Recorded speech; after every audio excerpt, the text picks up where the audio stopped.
नमस्कार मित्रांनो, आज आपण आलो आहोत श्री शैलेश यादव सर यांच्याकडे।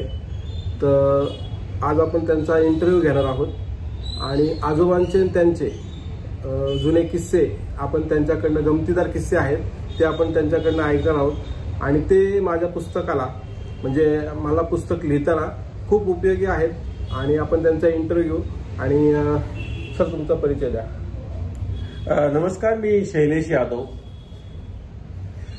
माझा सध्याचा परिचय म्हणजे मी एक पगडी मेकर आहे आणि अनेक चित्रपटांकरता मी पगड्या बनवण्याचं काम करत असतो। लहानपणापासूनच नाट्य आणि चित्रपट क्षेत्राची आवड होती।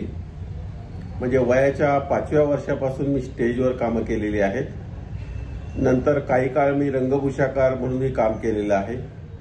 अनेक मोठ्या नाटकांना आणि टीव्ही सिरियल्सला मी मेकअपचं काम म्हणजे रंगभूषेचं काम केलेलं आहे। माझ्या नावावर 2 वर्ल्ड रेकॉर्डही आहेत। एक शिवाजी महाराजांचा जगातील सर्वात मोठा जिरोटोप बनवण्याचा एक वर्ल्ड रेकॉर्ड माझ्या नावावर आहे आणि पुण्याजवळ देहू येथे जी तुकाराम महाराजांची सर्वात मोठी पगडी बनवली आहे ती मी बनवली, तेही एक रेकॉर्ड माझ्या नावावर आहे। ते 2 वर्ल्ड रेकॉर्ड माझ्या नावावर आहेत। आणि सध्या बाजीराव मस्तानीनंतर जितके चित्रपट झालेले आहेत त्या चित्रपटांकरता तसेच काही ऐतिहासिक टीव्ही मालिकांकरता मी पगडी बनवण्याचं काम केलेलं आहे। जाणता राजा या मोठ्या महानाट्याला जाणता राजा किंवा शिवपुत्र संभाजी असे जे शिवाजी महाराज, संभाजी महाराज यांच्यावरती जे मोठी मोठी महान नाट्य झालेली आहेत म्हणजे चालू आहेत, पानिपत, त्या नाटकांकरताही मीच पगड्या बनवलेल्या आहेत। तसंच बाजीराव मस्तानी, पानिपत, मणिकर्णिका, छावा, परत असे जितके मराठी हिंदी ऐतिहासिक चित्रपट झालेले आहेत सगळ्यांची नावं काय घेता येत नाही, त्या सर्व चित्रपटांच्या पगड्या ही मी केलेल्या आहेत। माझा पहिला प्रश्न असा असेल की रंगभूषा आणि वेशभूषा काम तुमचं कुठल्या सालात चालू झालं? रंगभूषा हेचं काम माझं तसं पाहायला सुरुवात केली तर मी हाऊस म्हणूनच मेकअप करत होतो।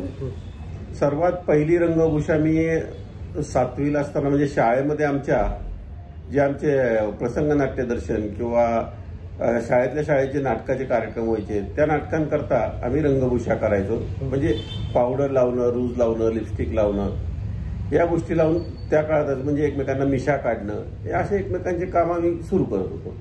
कमर्शियल रंगभूषा जर मग तुम्ही म्हणत असाल तर आमची बालनाट्याच्या रंगभूषेची सुरुवात झाली 1989 पासून। म्हणजे साधारणपणे 3 मे 1989ला नाही त्याच्या अगोदर म्हणजे साधारण 29 एप्रिल किंवा 28 एप्रिलच्या दरम्यान मी पहिल्यांदा बालनाट्याला मेकअप करायला सुरुवात केली, कमर्शियल मेकअप आर्टिस्ट म्हणून। त्यानंतर बरेच म्हणजे सर्व बालनाट्याचे मेकअप मी करायचो। त्यानंतर नाना करमरकरांनी मला त्यांच्या नाटकापासून सुरुवात दिली करून की आमच्या नाटकाला इथून पुढे तू मेकअप करत जा। म्हणजे त्यांचा बाजारात तुरी, नाथ हा माझा नाही, खरंच मी खून केलाय, परत नाना आणि मनी अशी त्यांची जी काही नाना करमरकरांची नाटकं असायची त्या नाटकांना मी मेकअप करायचो। त्यानंतर शाळांचे गॅदरिंगचे मेकअप करायचो जिथे माझा हात साफ झाला गॅदरिंगमध्ये। रंगभूषेमध्ये मला निरनिराळ्या व्हरायटीज या गॅदरिंग सीझनमध्ये करता आल्या की मग कोणाला चायनीज बनवायचं असतं, वेगवेगळे हे करायचे असतात, गेटअप करायचे असतात। नंतर नाटकांमध्ये म्हणाल तर सीमेवरून परत जा झालं, चारी ब्रह्मचारी, ब्रह्मचार्याचा विश्वामित्र, लग्नाची बेडी, नाथ हा माझा, नंतर नटसम्राट, त्यानंतर पाहता पाहता जमलं, असे बरे काका खिशाचा झालं। काका खिशाच्या नंतर कुरियात सदा टिंगलम झालं किंवा अजून तसं सांगायला गेलं तर तरुण तुर्क म्हातारे अर्क, अशा अनेक नाटकांना मी त्या काळात रंगभूषा केलेली आहे। आणि रंगभूषा आणि वेशभूषेनंतर तुमचा पगडी बनवायचा प्रवास कसा सुरू झाला? सुरुवातीला पगड्या मी माझ्या बालनाट्याकरता म्हणजे आम्ही जी बालनाट्य करायचो त्या नाटकाकरता जी वेशभूषा लागायची ही वेशभूषा सुरुवातीला आम्ही भाड्याने घेत होतो। म्हणजे पुण्यातील जाधव नाट्य संसार असेल किंवा शिंदे मेकअप सर्व्हिस असेल, यांच्याकडून आम्ही भाड्याने घ्यायचो सुरुवातीला वेशभूषा सगळी. त्यानंतर असं व्हायला लागलं की आमचे शोज जास्त व्हायचे. पूर्वी एकच शो असायचा, त्यामुळे आम्हाला भाड्याने घेणं परवडत होतं एका शो होता. नंतर ज्यावेळी आम्ही कमर्शियली बालनाट्य करायला सुरुवात केली की आता आपण उतरायचं, मग त्यावेळी आम्ही त्याची जी वेशभूषा होती ती आम्ही बनवायला सुरुवात केली. मग त्याच्याकरता जी वेशभूषा लागायची म्हणजे अंगरखे लागायचे, राजाचे अंगरखा, फेटा, माळा, हे आम्ही स्वतःच बनवायला लागलो. आणि त्याच्यासाठी ज्या पगड्या लागायच्या त्या मी स्वतः बनवायचो. त्यामुळे माझी पगड्यांची सुरुवात बालनाट्यापासून झाली. त्यानंतर एक दिवस जाधव नाट्य संसारमध्ये कॉस्ट्युम म्हणजे ड्रेपरी भाड्याने घ्यायला गेलो असताना त्यांनी मला विचारलं, काय रे आजकाल तू देत नाही आमच्याकडून, ड्रेपर देतो, पगड्या वगैरे काही घेत नाही. त्यांना म्हटलं मी पगड्या मीच बनवतो. मग त्यांनी माझ्याकडून काही पगड्या मागवल्या, पाहिल्या आणि मला म्हटले तू तुझ्याकरता बनवतो तर आमच्याकरताही पगड्या बनव, आम्ही कशाला नाशिकला जाऊ. कारण त्यावेळी नाशिकवरून त्यांच्या दुकानामध्ये पगड्या यायच्या. तिथून पुढे माझी पगड्यांच्या याची सुरुवात झाली. आणि दादा पासलकर सर आहेत, त्यांच्याविषयी काय अनुभव शेअर करतात? जाधव नाट्य संसारला म्हणजे साधारण 90 सालीची गोष्ट आहे की 90 साली साधारण नोव्हेंबर डिसेंबर महिन्याच्या दरम्यान मी जाधव नाट्य संसारमध्ये जायचो. तर तिथून मी मेकअपचं सामान वगैरे त्या काळात घ्यायचो विकत, मॅकडरपमधून किंवा जाधव नाट्य संसारमधून. तर त्यावेळी त्यांनी मला असं विचारलं होतं की आता आमचा गॅदरिंग सीझन चालू होतोय, तर तुला वेळ मिळतो का आणि आमच्याकडे काम करशील का, तुला आम्ही 8 तासाला 400 रुपये पगार देऊ महिन्याला, असं म्हणून त्यांनी मला विचारलं होतं. तर मी म्हटलं होतं की मला माझं कॉलेज असायचं, शिवाय मी त्या काळात वॉचमनची नोकरी करत होतो. म्हणजे कॉलेज वॉचमनची नोकरी सोडून मला त्यांच्याकरता वेळ काढायचा. त्यांना म्हटलं मी पूर्ण वेळ नाही देऊ शकत, पण मी अर्धा वेळ देऊ शकतो. त्यावेळी मी मला वाटतं 11वी सायन्सला होतो 89-90 साली. तर त्यावेळी मग सायन्सचा अभ्यास करणं आणि नोकरी करणं त्यावेळी शक्य नव्हतं. त्यावेळी मी 4-4 तास करायचो. नोव्हेंबर आणि डिसेंबर असं मी 2 महिने मला वाटतं मी त्यांच्याकडे काम केलं. आणि त्या काळामध्ये मला दादा पासलकरांची ओळख झाली. ऍक्च्युअली दादा पासलकरांची ओळख माझी पूर्वीच लावली बोलली अभंगाच्या शोच्या दरम्यान झाली होती, पण ती फक्त वरवर ओळख होती. ते म्हणजे भावाच्या वर्गात होते, त्यांचंही नाव मुकुंद, आमच्या भावाचंही नाव मुकुंद, आणि ते एका वर्गात असल्यामुळं तशी आमची ओळख होती. पण एक कलाकार म्हणून दादा पासलकरांची ओळख त्यावेळी जाधव नाट्य संस्थांमध्येच झाली. नंतर दादा पासलकरांनी बऱ्याच गोष्टी शिकवण्याचा प्रयत्न केला. म्हणजे ते माझ्याकडून काम करून घ्यायचे जाधव नाट्य संस्थांमध्ये असताना. म्हणजे ज्यावेळी फावला वेळ मिळायचा, कस्टमर नसायचं, गिराईक नसायचं, त्या काळात ते मला त्यांची खोली होती आतमध्ये जाधव नाट्य संस्थांमध्येच बुधवार पेठेत. तर त्या आतमधल्या रूममध्ये मला बोलवून घ्यायचे, निरनिराळे ड्रेस माझ्याकडून शिवून घ्यायचे. मला शिलाई काम येत असल्यामुळे त्यांनी जंगली ड्रेस बनवणं किंवा इतर काही अवघड ड्रेस असायचे, हत्तीचा ड्रेस बनवणं, असे जिराफाचा ड्रेस बनवणं, असे वेगवेगळ्या प्राण्यांचे ड्रेस आम्ही तिथे बसून बनवायचो. तर दादा पासलकरांनी त्यावेळी माझ्यासमोर काही पगड्या बनवायचे. म्हणजे ऍक्च्युअली त्या पगड्या बनवत असतील त्यावेळी मला बाहेर पाठवायचे बऱ्याचदा, की बाहेर बघ काय आहे का, म्हणून त्या पगड्यांचे कामं ते आतमध्ये करत बसायचे. ते एकटेच कामं करायचे? हो, दादा पासलकर एकटेच असायचे. आणि दुसरे गणपतराव शिंदे म्हणून होते, परत अण्णा म्हणून एक हे होते, काय म्हणतात त्याला, टेलर होते, ते पण आतमध्येच बसलेले असायचे. त्यांचं आतमध्ये काम चालायचं, आम्ही बाहेर दुकानात असायचो. नंतर दादा पासलकरांनी मला हळूहळू माझा इंटरेस्ट बघून मला बाहेरगावच्या नाटकांना न्यायला सुरुवात केली. मग त्यांनी माझ्याकडून पडदे बांधायला शिकवलं, पडदे कसे बांधतात, बाहेरगावच्या नाटकाचे मेकअप कसे असतात, दाड्या कशा लावायच्या, टक्कल कसं लावायचं, आणि ते मॅच कसं करायचं, फेटा कसा बांधायचा, असं जुजबी जे असायचं बेसिक ते मी दादा पासलकरांनी त्यावेळी मला शिकवलं होतं. आणि मला असं विचारायचं सर की तुम्ही पहिली पगडी कुठली बांधली, सुरुवात कशी झाली पहिल्या पगडीची? सुरुवात आमची पगडी बांधण्याची झाली कसं झालं, नाशिकला आमचा एक शो होता कालिदासला, आणि मावळी पगड्या वगैरे घेतल्या होत्या. गाणारा मुलूक नाटक होतं दमा मिराजदारांचं, आणि त्या नाटकातल्या राजाचा रोल तो मी करायचो. तर झालं कसं, बाकीच्यांच्या सगळ्यांच्या पगड्या वगैरे घेतल्या गेल्या होत्या, आणि राजाची पगडी जी आहे ही विसरली होती. मग त्या गाडीमध्ये बसून माझ्याकडे काही एक्स्ट्रा ओढण्या वगैरे होत्या, त्या एक्स्ट्रा ओढण्या आणि थोड्याफार मोतीमाळा वगैरे लावून मी सर्वात पहिली पगडी ही मी गाडीमध्ये बनवली होती. म्हणजे जाता आता आरमाडा गाडी होती, मला वाटतं आठवतंय मला, त्या आरमाडा गाडीत बसून मी मागे ती पगडी बनवली होती राजाची, पहिली पगडी. म्हणजे एक असं म्हणता येईल की तुम्हाला पगडी बनवण्याचं जी प्रेरणा आहे ती जाधव नाट्य संसारकडनं आली का कसं काय? नाही, पगडी बनवण्याची प्रेरणा ही जाधवांकडनं आली असं नाही म्हणता येणार, कारण गरज होती म्हणून मी पगड्या बनवत होतो आणि ते माझ्या नाटकाची गरज होती. हा, जाधव नाट्य संसारमध्ये झालं कसं, एक दिवस ज्यावेळी मी त्यांना पगड्या दाखवल्या माझ्या बालनाट्याच्या, त्यावेळी माधवराव म्हटले की एक काम कर, नाटकं बिटकं सोडून दे आणि पगड्या बनव, पुढं त्याच्यावरच जगशील तू, असं त्यावेळी माधवराव मला बोललेले आठवत आहेत. त्या वेळेत कसं नाशिक वरून पगड्या यायच्या मोठ्यावर जास्त, नाशिकचे जरीवाला म्हणून होते, एक सरदारजी होते, त्यांच्या पगड्या यायच्या पुण्यामध्ये, सर्वांकडे जनरली त्याच पगड्या असायच्या. आणि पुण्यामध्ये सचिन करंबेळकर, दादा पासलकर आणि सुरेश म्हणून एक जण होता, तो वारला नंतर, सचिनही गेला, ते बनवायचे पगड्या इमर्जन्सीला काही लागलं गेलं तर. म्हणजे अशा किती प्रकारच्या पगड्या तुम्ही बनवता? आता आपल्या कारखान्यामध्ये जवळजवळ 82 प्रकारच्या पगड्या वेगवेगळ्या बनतात. आणि जसं जसं नवीन पिक्चर आला त्या प्रत्येक पिक्चरचा डिझायनर, ड्रेस डिझायनर वेगळा असतो. तो ड्रेस डिझायनर जसं सांगेल त्या डिझाईन प्रमाणे आपण पगड्या बनवत जातो आणि त्यामुळे प्रकारात वाढ होतच राहते. आता जंगली पगड्यांमध्ये भरपूर प्रकार आहेत, शिंगाच्या पगड्या आहेत की ज्या पगड्यांना नावं नाहीयेत. आता राणा प्रतापची पगडी, राणा प्रताप कधी फेटा बांधत असेल, लढाईत असताना शिरस्त्राण घालत असेल, मुळात त्यांची जी चित्र प्रचिलित आहेत त्या चित्राप्रमाणे मॅच करून आपण पगड्या बनवत असतो. तर मला असं विचारायचं सर की महाराजांचा जिरेटो तुम्ही अतिशय सुंदर बनवता, त्याच्याविषयी थोडंसं काहीतरी सांगता, 2 शब्द? जिरेटोपाचं असं आहे की सर्वात पहिला जिरेटोप मी बनवला होता शिरोळेंकरता, आपलं जाणता राजा करता.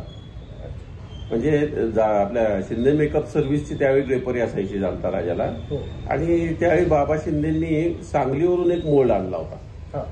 केळकर म्हणून कोणतरी होते सांगलीला, त्यांच्याकडून तो मोल्ड आणला होता आणि त्या मोल्डवर पहिल्यांदा आम्ही जिरोटॉप बनवला होता आणि बाबांनी मला दाखवला होता गुंडाळलेला. नंतर पुढे पुढे पुढे मग जसं चित्रांचा अभ्यास झाला जिरोटॉपाच्या, महाराजांची खूप प्रकारची जिरोटॉप आहेत. मग त्यातलं मग मी एक स्टँडर्ड जिरोटॉपचा एक वेगळा आकार तयार केला आणि तो लोकांना आवडायला लागला. म्हणजे कसा असावा जिरोटॉप, टोप कसा असावं, तर तसं आपण जे जिरोटॉप बनवतो आणि महाराजांचा खरा जिरोटॉप यात खूप तफावत आहे. महाराजांचा खरा जिरोटॉप कसा होता त्याचं अजूनही वाद आहेत आणि आपल्याला त्या वादाच्या याच्यात पडायचं नाही. जे पूर्वंपार चालत आहे त्याप्रमाणे आपण बनवतो, फक्त आपण त्याच्यामध्ये थोडंसं मॉडिफिकेशन केलंय. कुणी नुसत्याच टोप्या जोकरच्या टोपीसारखं करतात किंवा नारसाळ्यासारख्या बनवतात, आपण फक्त त्याला जरा कल दिला मागच्या बाजूला.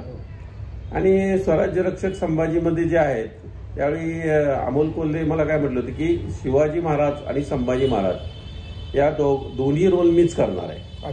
मग त्याच्यामध्ये तुम्ही काय व्हेरिएशन दाखवू शकाल, कारण ती सिरियल येण्याच्या अगोदर संभाजीराजांच्या भूमिकेसाठी आणि शिवाजी महाराजांची भूमिका किंवा राजाराम महाराजांची भूमिका असेल त्यांना एकसारखा जिरोटॉप दिला जायचा. परंतु स्वराज्य रक्षक संभाजी सिरियल नंतर मग मी त्याच्यामध्ये थोडे चेंजेस केले. मग संभाजी महाराजांचा जिरोटॉप कसा असावा त्याचा विचार केला आम्ही. मग त्यांची चित्र पाहिली, अशी जेवढी चित्र नेटवर आहेत ती सगळी पाहिली, पुस्तकांवरचे कव्हर पेजवरची चित्र पाहिली. मग त्या सर्व चित्रांचं एक कॉम्बिनेशन करून मग आपण अमोल कोल्हेंसाठी संभाजीराजांचं ते वेगळं डिझाईन केलं आणि नंतर ते पुढे प्रचलित झालं की संभाजीराजांचा जिरोटॉप असा असतो आणि शिवाजी महाराजांचा असा. म्हणजे शिवाजी महाराजांसाठी आपण वर चढणारा घेतला आकार आणि संभाजीराजांचा थोडा बसका आणि मागं झुकलेला. मला असं विचारायचं सर की जाणता राजा नाटक आणि बाबासाहेब पुरंदरे यांच्याविषयी तुम्ही थोडं काय सांगताल? बाबासाहेबांची आणि माझी ओळख झाली साधारणपणे 92च्या दरम्यान. 92च्या दरम्यान आमची माझी आणि बाबासाहेब पुरंदरेंची ओळख झाली. त्यावेळी त्यांनी मला पगड्यांच्या संदर्भात बोलवलं होतं. म्हणजे त्यावेळी कसं झालं, बाबा शिंदेकडून ते पूर्वी ड्रेपरी भाड्याने घ्यायचे, पण नंतर त्यांचं असं ठरलं प्रतिष्ठानचं की काही पगड्या ज्या आहेत त्या आपण बनवून घ्यायच्या. 92 साली. मग महेश बुलाक आणि अजित आपटे हे मला शोधत शोधत घरी आले होते स्वारगेटच्या घरी. तिथून नंतर मग त्यांनी मला पर्वतीला घेऊन गेले होते ते. नंतर बाबासाहेबांनी मला काही चित्र दाखवली त्यांच्याकडची की आम्हाला अशा प्रकारच्या पगड्या तुम्ही बनवून देऊ शकाल का. मग मी ते चित्र घेतली, त्या चित्रांचा अभ्यास केला. मग औरंगजेबाची पगडी कशी असेल, कारण औरंगजेबाचा अख्ख्या नाटकात एकच सीन आहे एंडचा. मग ते औरंगजेबाकरता वेगळं डिझाईन करून घेतलं. शिरोळे म्हणून होते, नाव काय शिरोळेंचं विसरलो मी, प्रवीण राजे शिरोळे. प्रवीण राजे शिरोळे शिवाजी महाराज करायचे. मग त्यांच्या डोक्याचं माप घेतलं. मग त्यांच्याकरता मी तो जिरोटॉपचं डिझाईन जसं बाबासाहेबांनी बनवायला सांगितलं त्याप्रमाणे मागे असं झुकता असा प्रवीण शिरोळेंकरता त्या काळी जिरोटॉप मी बनवला होता. पण त्यावेळी साड्यांचे जिरोटॉप वगैरे हा प्रकार नव्हता. साड्यांचे जिरोटॉप हा प्रकार मी स्वराज्य रक्षक संभाजी या सिरियल पासून पुढे चालू केला. त्याच्या अगोदर आपण हे जनरल कापूस घालून लोळी करूनच ते जिरोटॉप केले जायचे आपले. तर शिरोळ्यांच्या जिरोटॉपानंतर बाबासाहेबांनी माझ्याकडनं वेगवेगळे डिझाईनचे, म्हणजे त्यांनी मला ओरिजिनल चित्र म्हणजे काही डच चित्रकारांनी काढलेले इतर जी चित्र होती ते दाखवली, तसे बनवून बघितले. परंतु जो बाबासाहेबांनी करून घेतला होता म्हणजे त्यांनी मला हा आपला सूर्यकांत मांढरेंचा जो चंद्रकांत मांढरेचा जो शिवछत्रपती म्हणून चित्रपट होता त्या चित्रपटामधला जो जिरोटॉप आहे तोच शेप शेवटी आम्ही फायनल केला आणि तीच पुढे आम्ही प्रथा चालू ठेवली. फक्त त्यात आम्ही काय केलं होतं, कापूस घालायचो, लोळी शिवून घ्यायचो पूर्ण आणि ती गुंडाळायची आणि तोच पुढे प्रचलित राहिला. बाबासाहेबांकडनं अजून काय तुम्हाला शिकण्यासाठी म्हणजे बाबासाहेबांनी मला मावळी पगड्याचे वेगवेगळे प्रकार दाखवले. मग काही एक बाजू उंच पाहिजे, एक बाजू कमी पाहिजे. काही मावळी पगड्या त्यांनी पूर्ण गोल करायला लावल्या होत्या मला, काही अशा त्रिकोणी आकाराच्या करायला लावल्या होत्या की त्याच्यामध्ये व्हरायटी.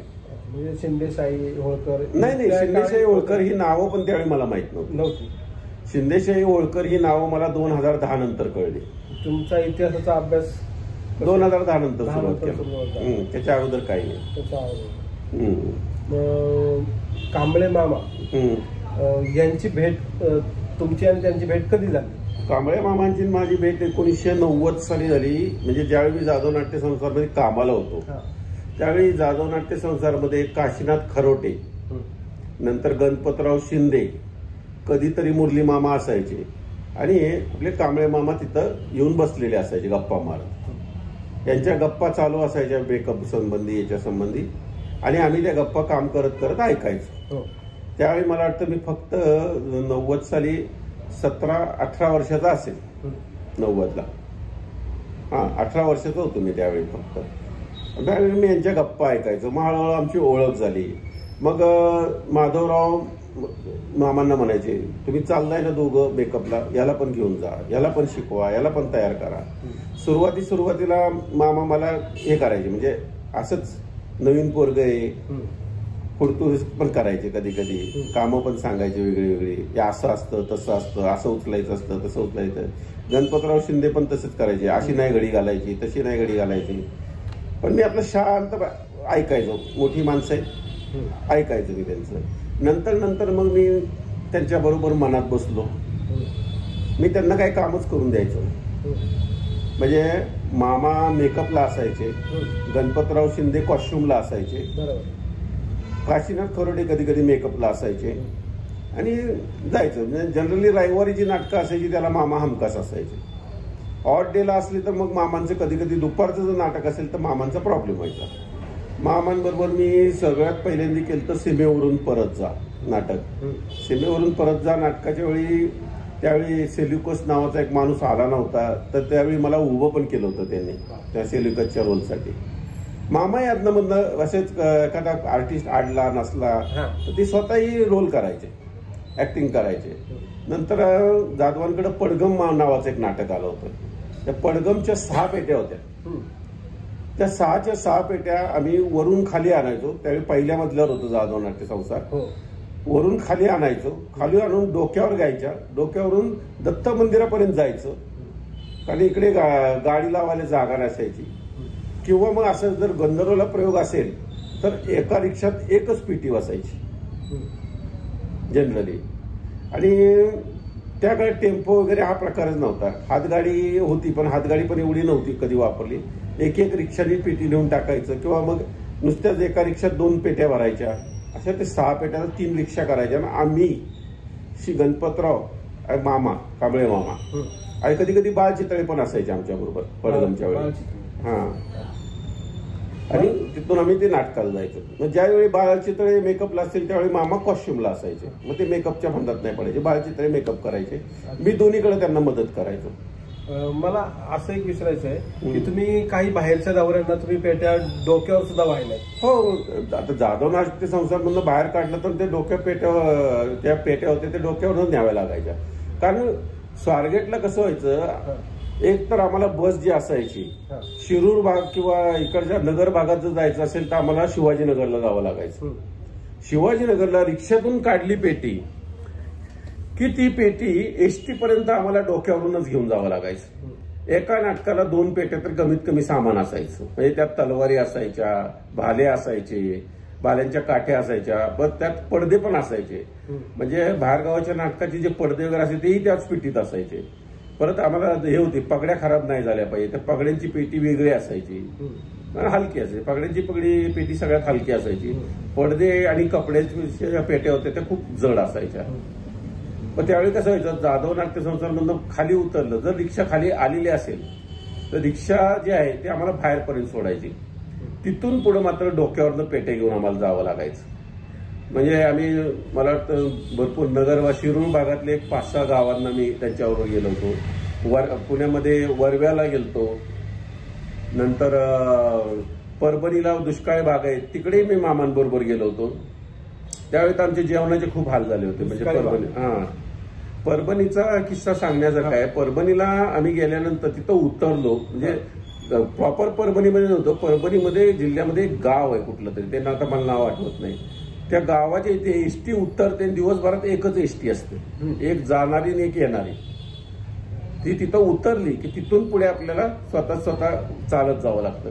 कुठलीही सोय त्या गावामध्ये त्या काळात नव्हती. आता असेल की नाही माहित नाही, कारण या गोष्टीला झाली जवळजवळ 30-31 वर्ष, 35 वर्ष झाली. त्यावेळी काही सोयी नव्हत्या त्या गावांमध्ये. पूर्ण दुष्काळी भाग होता.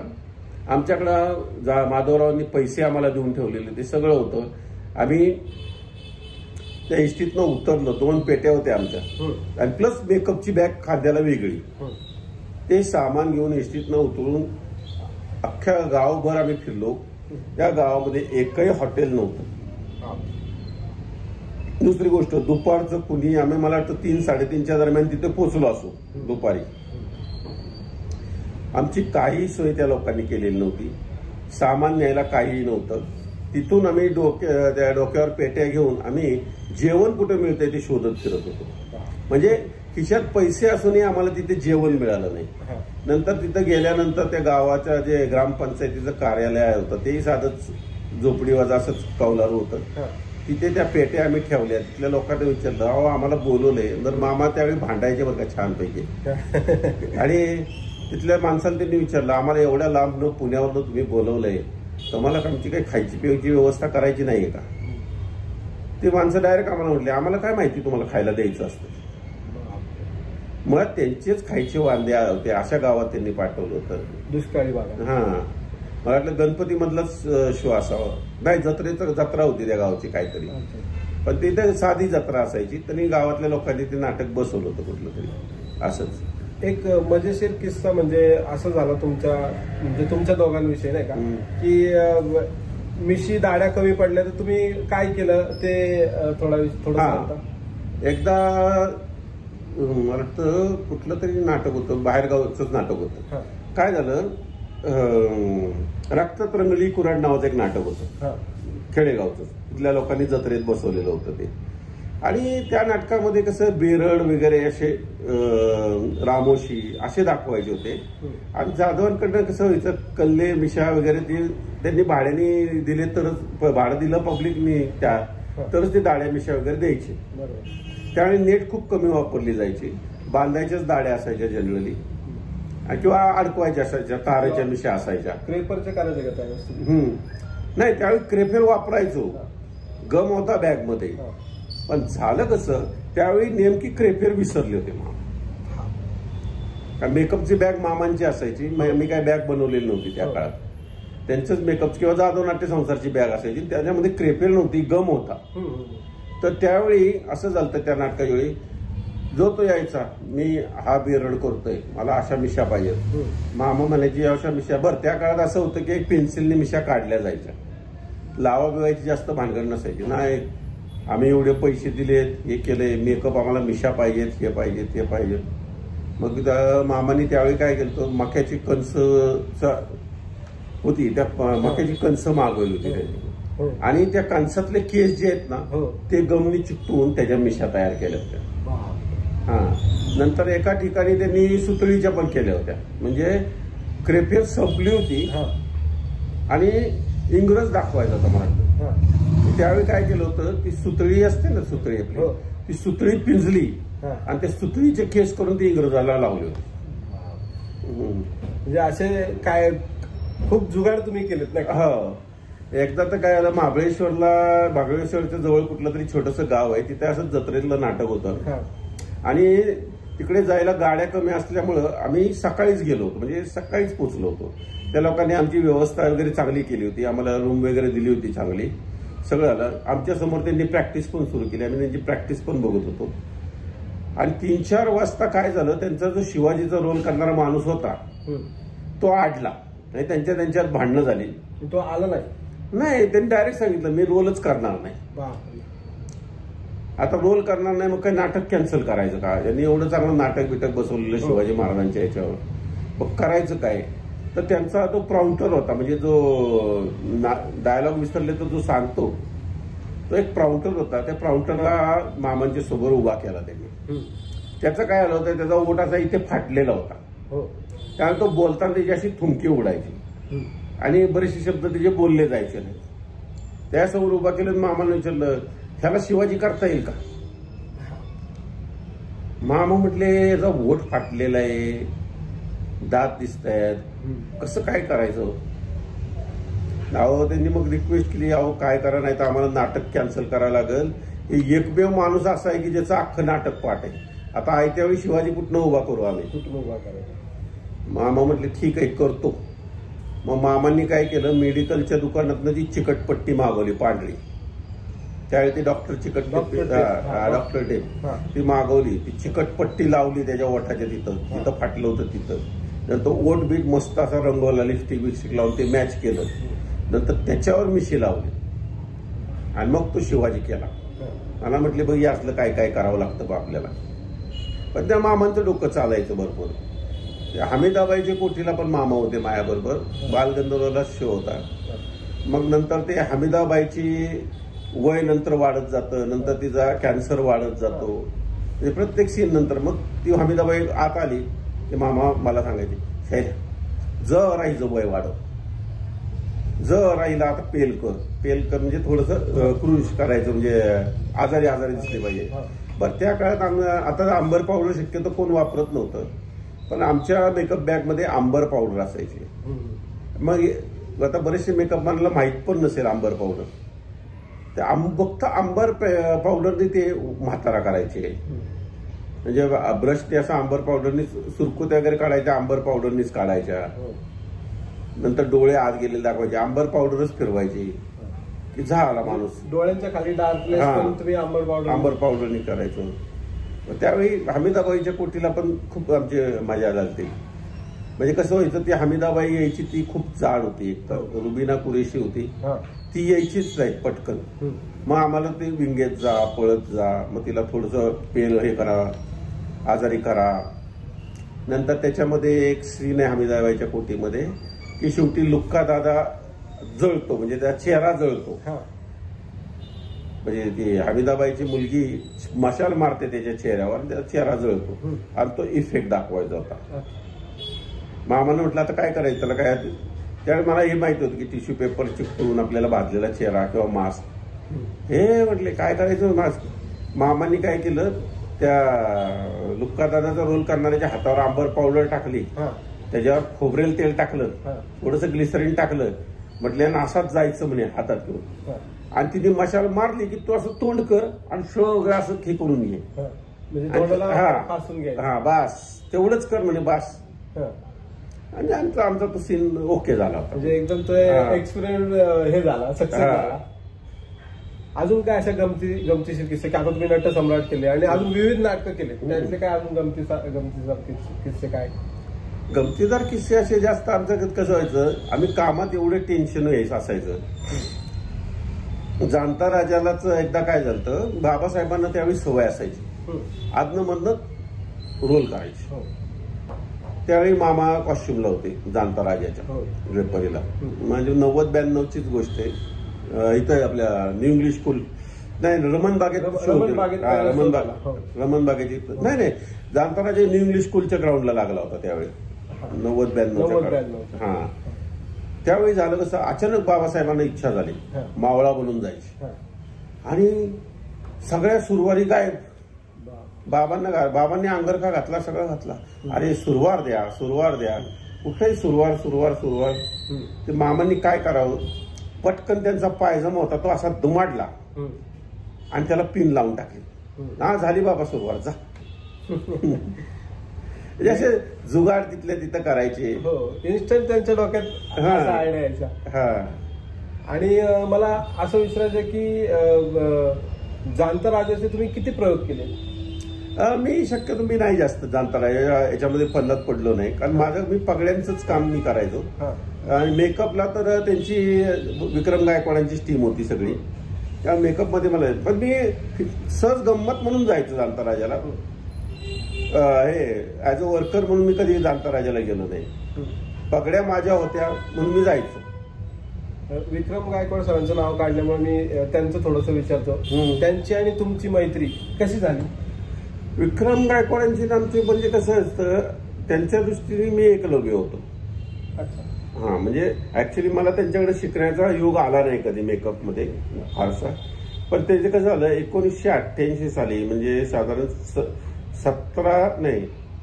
19 जून 1988 त्या दिवशी आम्ही एक शिबिर ठेवलं होतं. म्हणजे आम्ही एक युवा नाट्य शिबिर होतं. त्या शिबिरात मेकअपवर लेक्चर देण्याकरता विक्रम गायकवाडांना बोलवलं होतं. त्यावेळी मी त्यांना पहिल्यांदा पाहिलं होतं. 19 जून 1988 मला आठवतंय चांगलं.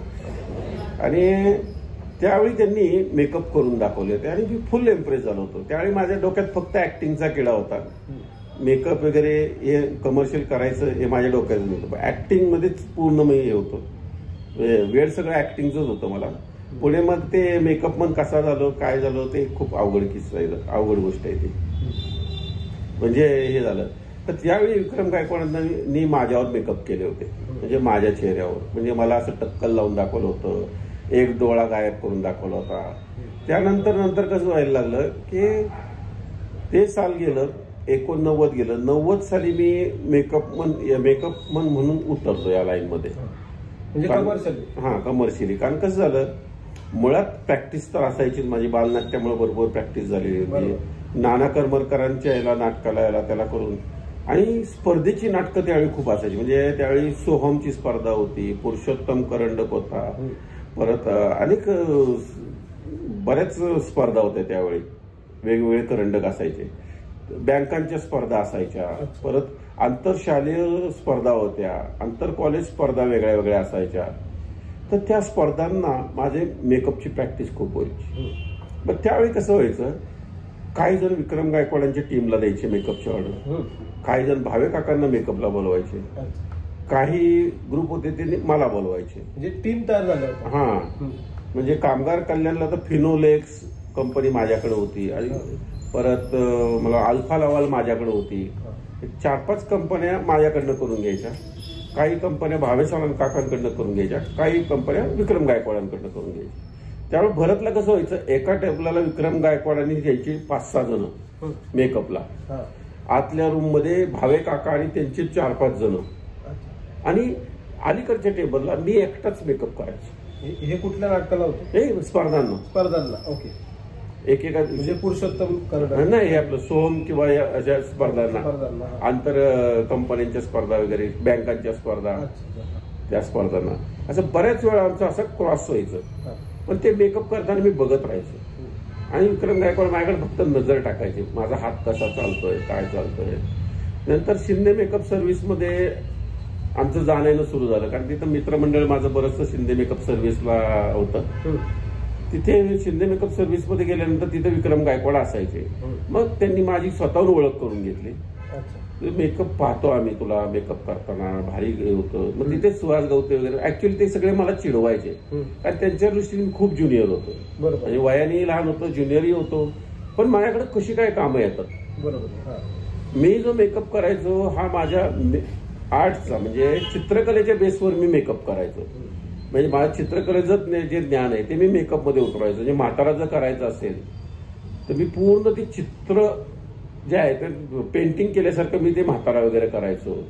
प्लेन मेकअप साधे करायचो. म्हणजे बऱ्याचशा गोष्टी अशा होत्या. बरं, क्रेप हेअर वगैरे लावायचं, सर्वात पहिल्यांदा क्रेप हेअर लावायला मला विक्रम गायकवाडांनी दाखवली होती कशी लावतात. पण क्रेप हेअरची प्रॅक्टिस मी माझ्या बहुतेक भरपूर मित्रांवर केली होती.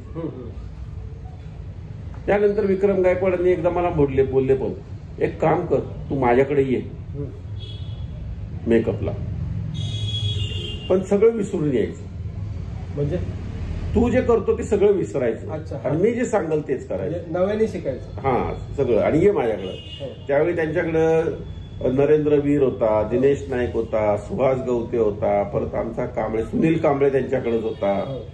नंतर तो वारला, तो वायकर, काय वायकरचं नाव विसरलो मी, संजय वायकर, तो त्यांच्याकडे होता.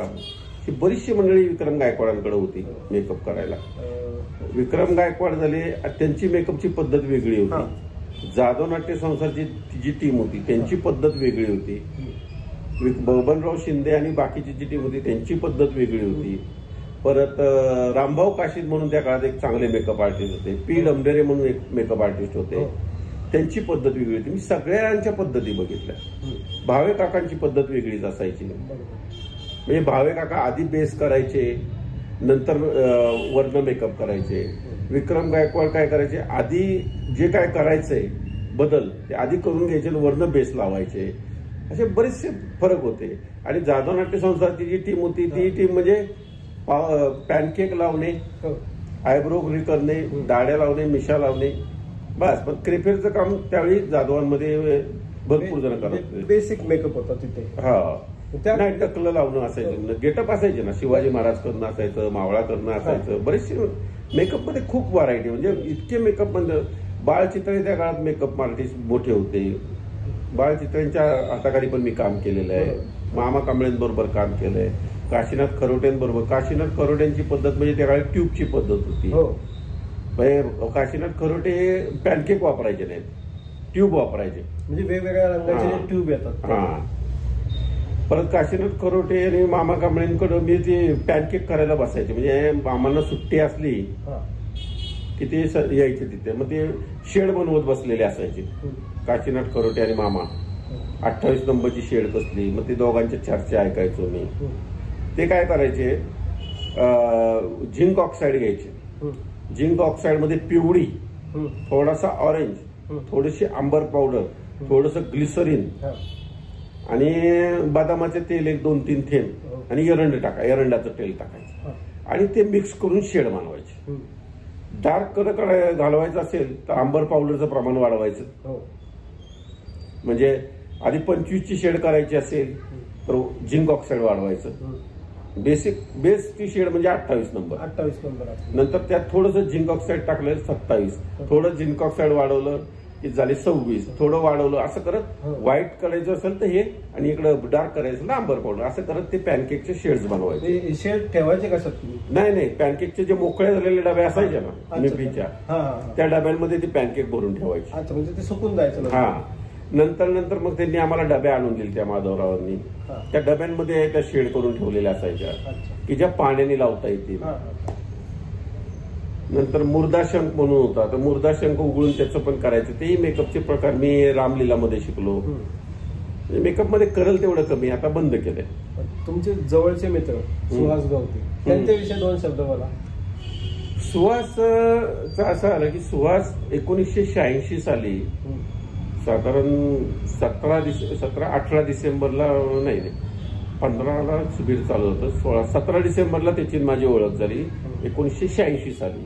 टिळक स्मारक मंदिरमध्ये नितीन आरोळे म्हणून एक आहे, त्यांनी एक शिबिर घेतलं होतं, बालनाट्य शिबिर 86ला. त्यावेळी मला वाटतं मी 7वीला का 8वीला होतो मी त्यावेळी, 8वीला असताना. तिथे सुहास गवतेंची माझी ओळख झाली. सुहास गवते त्यांचाही मेकअपचा त्यावेळी काही काडीचा संबंध नव्हता. ऍक्टर बनायलाच ते आले होते. 86 साली. हा, म्हणजे तो ऍक्टर बनायला आला होता. दिनेश नाईक झाला, तोही त्याच शिबिरात भेटला. राजा राणा त्याच शिबिरात भेटला. ही जी गँग आहे ही सगळी गँग मला 86 साली टिळक स्मारक मंदिरच्या शिबिरामध्ये भेटली होती. नंतर सुहासने त्यावेळी भटक्याचं भविष्य नाटक बसवलं होतं. दिनेश नाईकनी जादूचा शंख बसवलं होतं. नंतर राजा राणाने गाणारा मुलूक बसवलं होतं. परत अरविंद सीतापुरे म्हणून एक जण होता, त्यांनी आमचं नवे गोकुळ बसवलं होतं. बालनाटक होतं. बालनाट्य. नंतर धारे काय नाव, कोमल धारे का काहीतरी नाव होतं. तिने हैमगौरी सारखी असं बालनाट्यापासून आमची ओळख झाली 86 पासून. राजा राणा म्हणजे हा संग्राम सरदेशमुख वगैरे ही जी सगळी गँग आहे ही 86 पासूनची आमची मैत्रीण. त्यानंतर सुहास त्यानंतर हळूहळू ऍक्टिंग मधनं कधी बाहेर पडला आणि शिंदे मेकअप सर्व्हिसमध्ये विक्रम गायकवाड शिंदेची ओळख झाल्यानंतर बाबा शिंदेंनी त्याला काय बोलले होते की तू कितीही प्रयत्न कर, तुला हिरो तर बनता येणार नाही. सुहासला त्यावेळी बोलले होते तू बॅकस्टेजलाच कर, पण असं काय कर की तुमचं नाव होईल. मग विक्रम गायकवाडांच्या हाताखाली बाबांनी त्याला चार्ज दिला. मग विक्रम गायकवाडांनी त्याला भरपूर ठिकाणी नेलं, शिकवलं मेकअप. सुहास पण छान एक्सपेरिमेंट करायचा, एक वेगळे. नंतर 95-96 साली 94ला सुहास अकबर दी ग्रेट नावाच्या एका सिरियलच्या निमित्ताने राजस्थानला गेला होता. तिथून आल्यानंतर त्यावेळी आमचं राज्यनाट्य स्पर्धा चालली होती. सुहास पुण्यात आला होता त्यावेळी आणि आम्ही काका किशाचं नावाचं नाटक बसवलं होतं. त्यावेळी सुहास गवते त्या नाटकाला बघायला म्हणून आले होते आणि मी म्हटलं सुहास आलाच आहेस तर जरा दाखव ना जयपूरची झलक, काहीतरी कर. सुहास मला म्हटलं मी गेल्यापासून तिथं एकही मेकअप केलेलं नाही म्हटलं अख्ख्या अकबर दी ग्रेटला. म्हटलं का रे, ते लोक आपल्याला करूनच देत नाही म्हणे, तिथं त्यांचं फुल हे चालू आहे. पण म्हटलं एक दिवस मी करणार तिथं काहीतरी. नंतर त्यानंतर सुहासनी मला 94च्या एंडला त्यानंतर ती अकबर दी ग्रेट सिरियल तिथे बंद पडली त्यांची. आणि दुसरं म्हणजे अकबर खाननी स्वतः परत प्रोड्यूस केले दुसरे. म्हणजे पहिला नवाब म्हणून एक जण होता, तो अकबर करत होता. नंतर अकबर खाननी पहिल्यापासून म्हणजे अकबरच्या जन्मापासून परत दुसरी सिरियल चालू केली. त्यावेळी सुहासने मला फोन केला होता, म्हणजे त्याच्या घरी. त्यावेळी आमच्याकडे फोन बिन काय नव्हतं, निरोप पाठवला. हा, आणि बंड्याजवळ, बंड्या म्हणजे सुहासचा भाऊ, त्याच्याजवळ निरोप पाठवला होता की शैलेश येतोय का बघ तिकडे मेकअपला. मी घरच्यांशी चर्चा केली, सगळं केलं आणि 1 तारखेला फायनल केलं की जायचं जयपूरला. मग मी निरोप पाठवला सुहासच्या आईला की मी जायला तयार आहे म्हणून सांगा. मग सुहासनी त्याच्या आईकडनं मला 300 रुपये द्यायला लावले होते सुहासच्या आईने. नंतर सुहासनी ते माझ्याकडे घेतले नाहीत परत 300 रुपये. नंतर 3 जानेवारी 1995 ला मी जयपूरला गेलो होतो. नंतर जयपूरमध्ये मग सुहासचे माझे भरपूर किस्से झाले. सुहास तिथे अगदी म्हणजे त्यावेळी सुहास तिथे सिनियर मेकअप आर्टिस्ट म्हणून जॉईन झालेला होता ऑलरेडी. मी गेलो त्यावेळी, मी तिथे सगळ्यात शेवटच्या नंबरचा होतो. सुहास मला मेकअपच करून दिले नाहीत सुहासनी. म्हणजे माझं जे सिद्ध करायचं होतं, ऍक्टिंग करायची म्हटलं ना तर ते लोक मला विचारायचे. त्यावेळी माझी पर्सनॅलिटी बऱ्यापैकी होती. ते लोक विचारायचे सुहासला हे ऍक्टिंग करायचं का, सुहास करून द्यायचा नाही ऍक्टिंग वगैरे. नंतर मेकअपला मी म्हटलं सुहास घेऊ का मेकअपला, नाही रे तुझं काम नाही येते, तू एक काम कर, मलमल तू ते दाड्या मिशा साफ कर आणि त्या दाड्या उचल, गम उचल आणि सेटवर जाऊन सगळा क्राऊडला दाड्या मिशा लाव. जोपर्यंत ते अख्खं जे आहे शेड्यूल, ते मला वाटतं 2 ते 3 महिन्याचं शेड्यूल होतं. ते त्या 3 महिन्याच्या शेड्यूलमध्ये एकही मेकअप मी केला नाही. मला तिथला प्रोडक्शन मॅनेजरने एक दिवस विचारलं तुम्ही दाढ्या सुद्धा लावू शकत नाहीत का आर्टिस्टच्या? मी म्हटलं मी अख्खा मेकअप करू शकतो. प्रॉब्लेम असा आहे, आमचे जे सिनियर आहेत महेंद्र दादा आणि सुहास गवते यांनी आम्हाला स्ट्रिक्टली वॉर्निंग दिलेली आहे की आर्टिस्टच्या जवळ आम्ही जायचं नाही. मग त्या 3-4 महिन्यामध्ये मी फक्त क्राऊडचे मेकअप करायचो. नंतर कसं झालं, नंतर पुढच्या शेड्यूलच्या वेळी झालं कसं की दिवाळीच्या दरम्यान सुहासचं लग्न झालं. सुहासचं लग्न झाल्यानंतर आम्हाला परत जयपूरचं बोलवणं आलं. मग आम्ही तिकडे गेलो. त्यानंतर सुहास मिसेसला घेऊन आला होता तिकडे. तर त्या काळामध्ये थोडे सुहास मला जबाबदारी द्यायला लागला. म्हणजे थोडं करत जा. म्हणजे जे बोलणारे आर्टिस्ट आहेत, मेन आर्टिस्ट सोडून जे बोलणारे आर्टिस्ट आहेत त्यांचे मेकअप मी करायला लागलो होतो. म्हणजे त्यांच्या दाढ्या मॅच करणं, हे करणं ते करणं. पण मी इतका शहाणा होतो की मी पण जास्त त्या फंदात पडलो नाही मेकअपच्या. याच्यातच मी तुम्हाला एक प्रश्न विचारतोय की तुम्ही मेकअप करत नव्हते, पण त्या द अकबर दी ग्रेट ती सिरियल होती ना, त्या सिरियलला तुम्ही ऍज अ कॅरेक्टर पण उभे राहिले. तो किस्सा कसा झाला? झालं कसं की एक दिवस एक आर्टिस्ट आला नाही. 25वा एपिसोड होता तो. 25व्या एपिसोडचं शूटिंग होतं आणि एक आर्टिस्ट आला नाही तिथे. मग त्यांनी, आणि त्या दिवशी म्हणजे जास्त आर्टिस्ट नव्हते, ज्युनियर आर्टिस्ट तर नव्हतेच जेंट्स मधले. फक्त एक सिनियर आर्टिस्ट होता, एक लेडीज होती आणि बाकी सगळ्या लेडीज डान्सर तेच होते. आणि ज्युनियर आर्टिस्ट सगळे जे दिल्लीचे त्यांनी बोलवले होते ते सगळे गायब होते. ऐनवेळी उभं कोण राहणार?